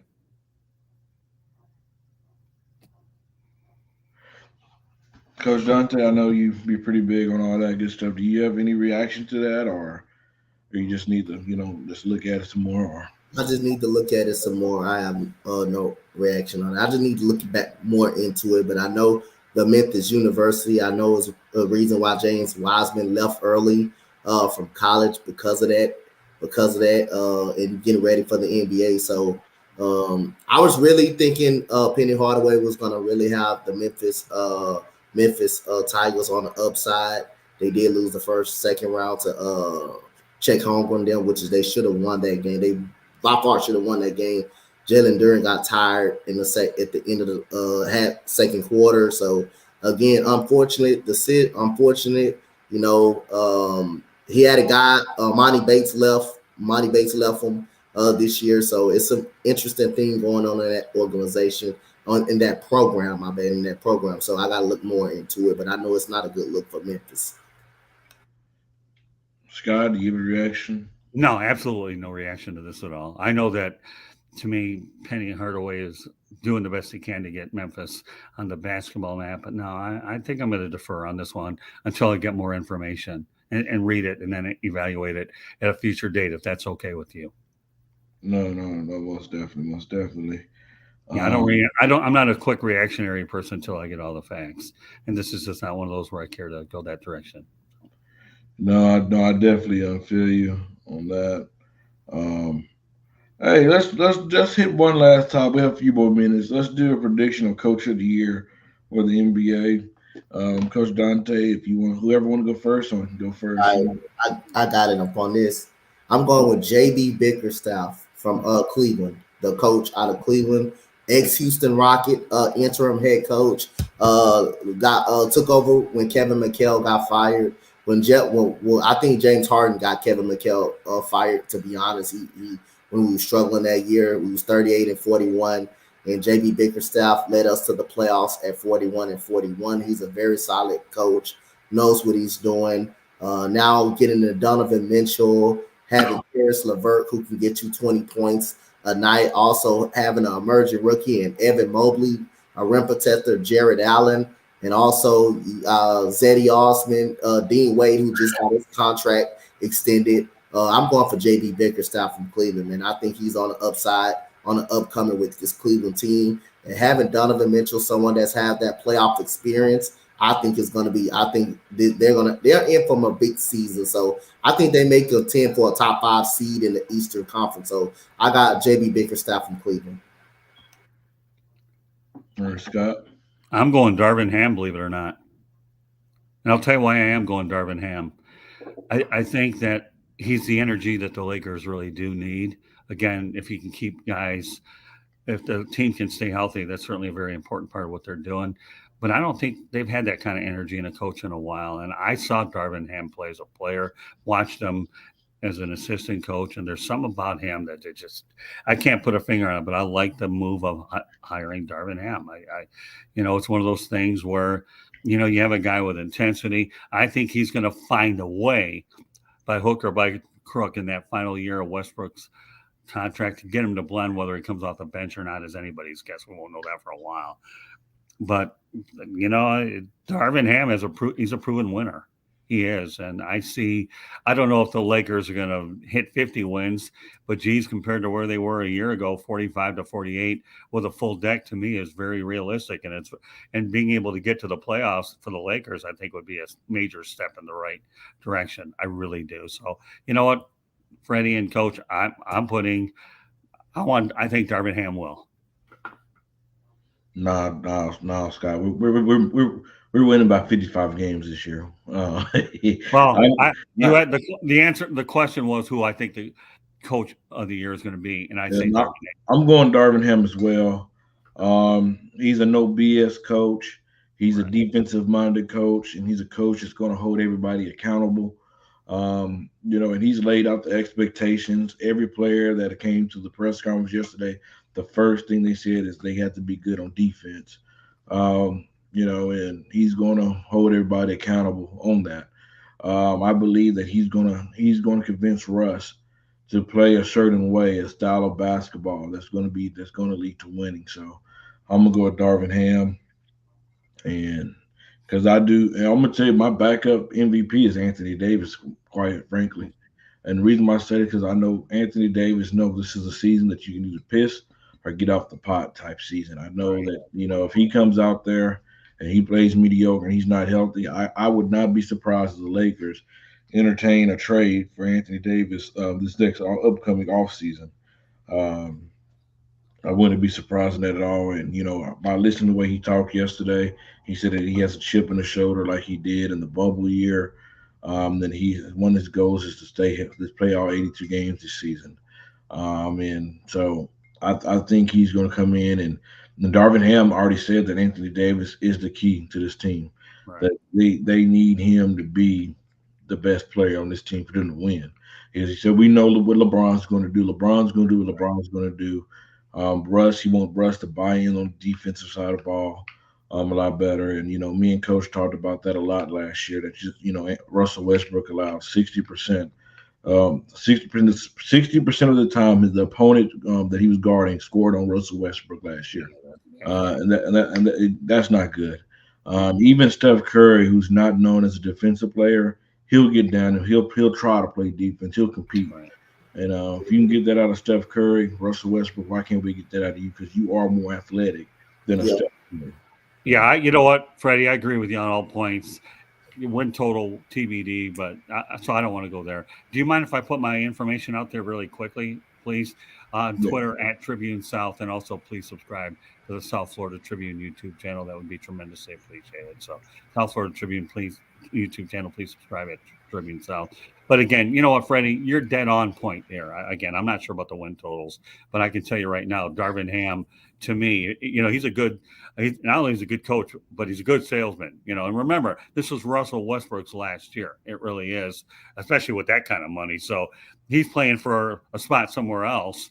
And I ultimately think, you may think I'm crazy here, but maybe down the road, could Russell Westbrook be resurfacing in Oklahoma City down the road, start his career, finish it? You never know. But I'm ready. You're on target with everything about the Lakers. No question about it. Yep, and I think he comes from a championship winning culture in Detroit too. He used to play for the Detroit Pistons, so he knows all about buying in on the defensive side of the basketball. And most of the Lakers, like I said again, we talk about me and Freddie mentioned the defense that Russell Westbrook doesn't play. Most of those defenses been on the perimeter. Most of them been blow-bys and non-effort last year when the guys were easily getting down and turning the ball over. Most of the bad defense was bad discommunication and terrible perimeter defense when guys was consistently getting blown by consistently. So again, Darvin Ham's bring that good defensive presence and also being a part of a good championship winning culture and a good defensive presence like Coach Larry Brown as well. So y'all forget he did play around that type of head coach. Well, the thing is, Freddie, when you presented this question, who you think the NBA Coach of the Year, I couldn't even find a second one that's even worth talking about. I really had to struggle with this list. I really, really did. So it became a no-brainer to me to put Darvin Ham into the equation because I think the Lakers are going to make notable improvement. But as I mentioned earlier in this show, though, Freddie, watch out for Patrick Beverley. This guy here I've seen guys like him walk into an organization. He'll get in people's heads. He'll make people accountable. So Patrick, I actually watched him this summer on Stephen A. Smith going toe to toe with him, and Patrick Beverly made a heck of a lot of sense. And now the Lakers have him. I think he's going to be the X factor outside of what you guys are talking about. Patrick Beverly's leadership, leading by example, defense, and everything he brings to the table. To me alone, Patrick Beverly, I think, is worth 5 to 8 wins by himself. I really do. Because remember one thing in basketball, it's the intangibles that win you the extra games that can ultimately determine home court advantage. And when you have 5 to 8, especially when you're a 4 or 5 seed, and home court advantage is what it is. So, Russell Westbrook has to improve defensively. Darvin Ham, and again, you're talking a lot of guys that have make or break years for sure. So, but I don't know. You have a show about the X factor players. Patrick Beverly. I mean, you mentioned Patrick Beverly. You hate going against him, but you love playing with him. That's one. I've seen a lot of those players over the years, Coach. Let me tell you, I haven't. If you're on your team, you love them. Otherwise, you hate them, man. He changed Minnesota. He changed Minnesota organization from a playoff to a playoff team. You seen when the Clippers did not want to pay him. You see when they played the Clippers in that playing game, how much he meant, how much that win meant to him, and like that. And the Clippers wish they would have paid him. Wish they would have paid him that money. So again, he's an organization changer as well. Not on the offense, but he does bring you that on the defensive side, and he will hold you accountable on that defensive side too. Yeah, and you know what? The Clippers haven't been relevant since, so that makes your point. So, Minnesota had to part with him because I guess they had to get Rudy Gobert, right? So you obviously have to trade talent for talent. So I don't fault Minnesota for that one. But I think he's going to make a huge difference in LA with the Lakers. And I'm pulling for Patrick Beverly as well as the Lakers. I told you guys, or my years dealing with the Lakers have been very pleasant.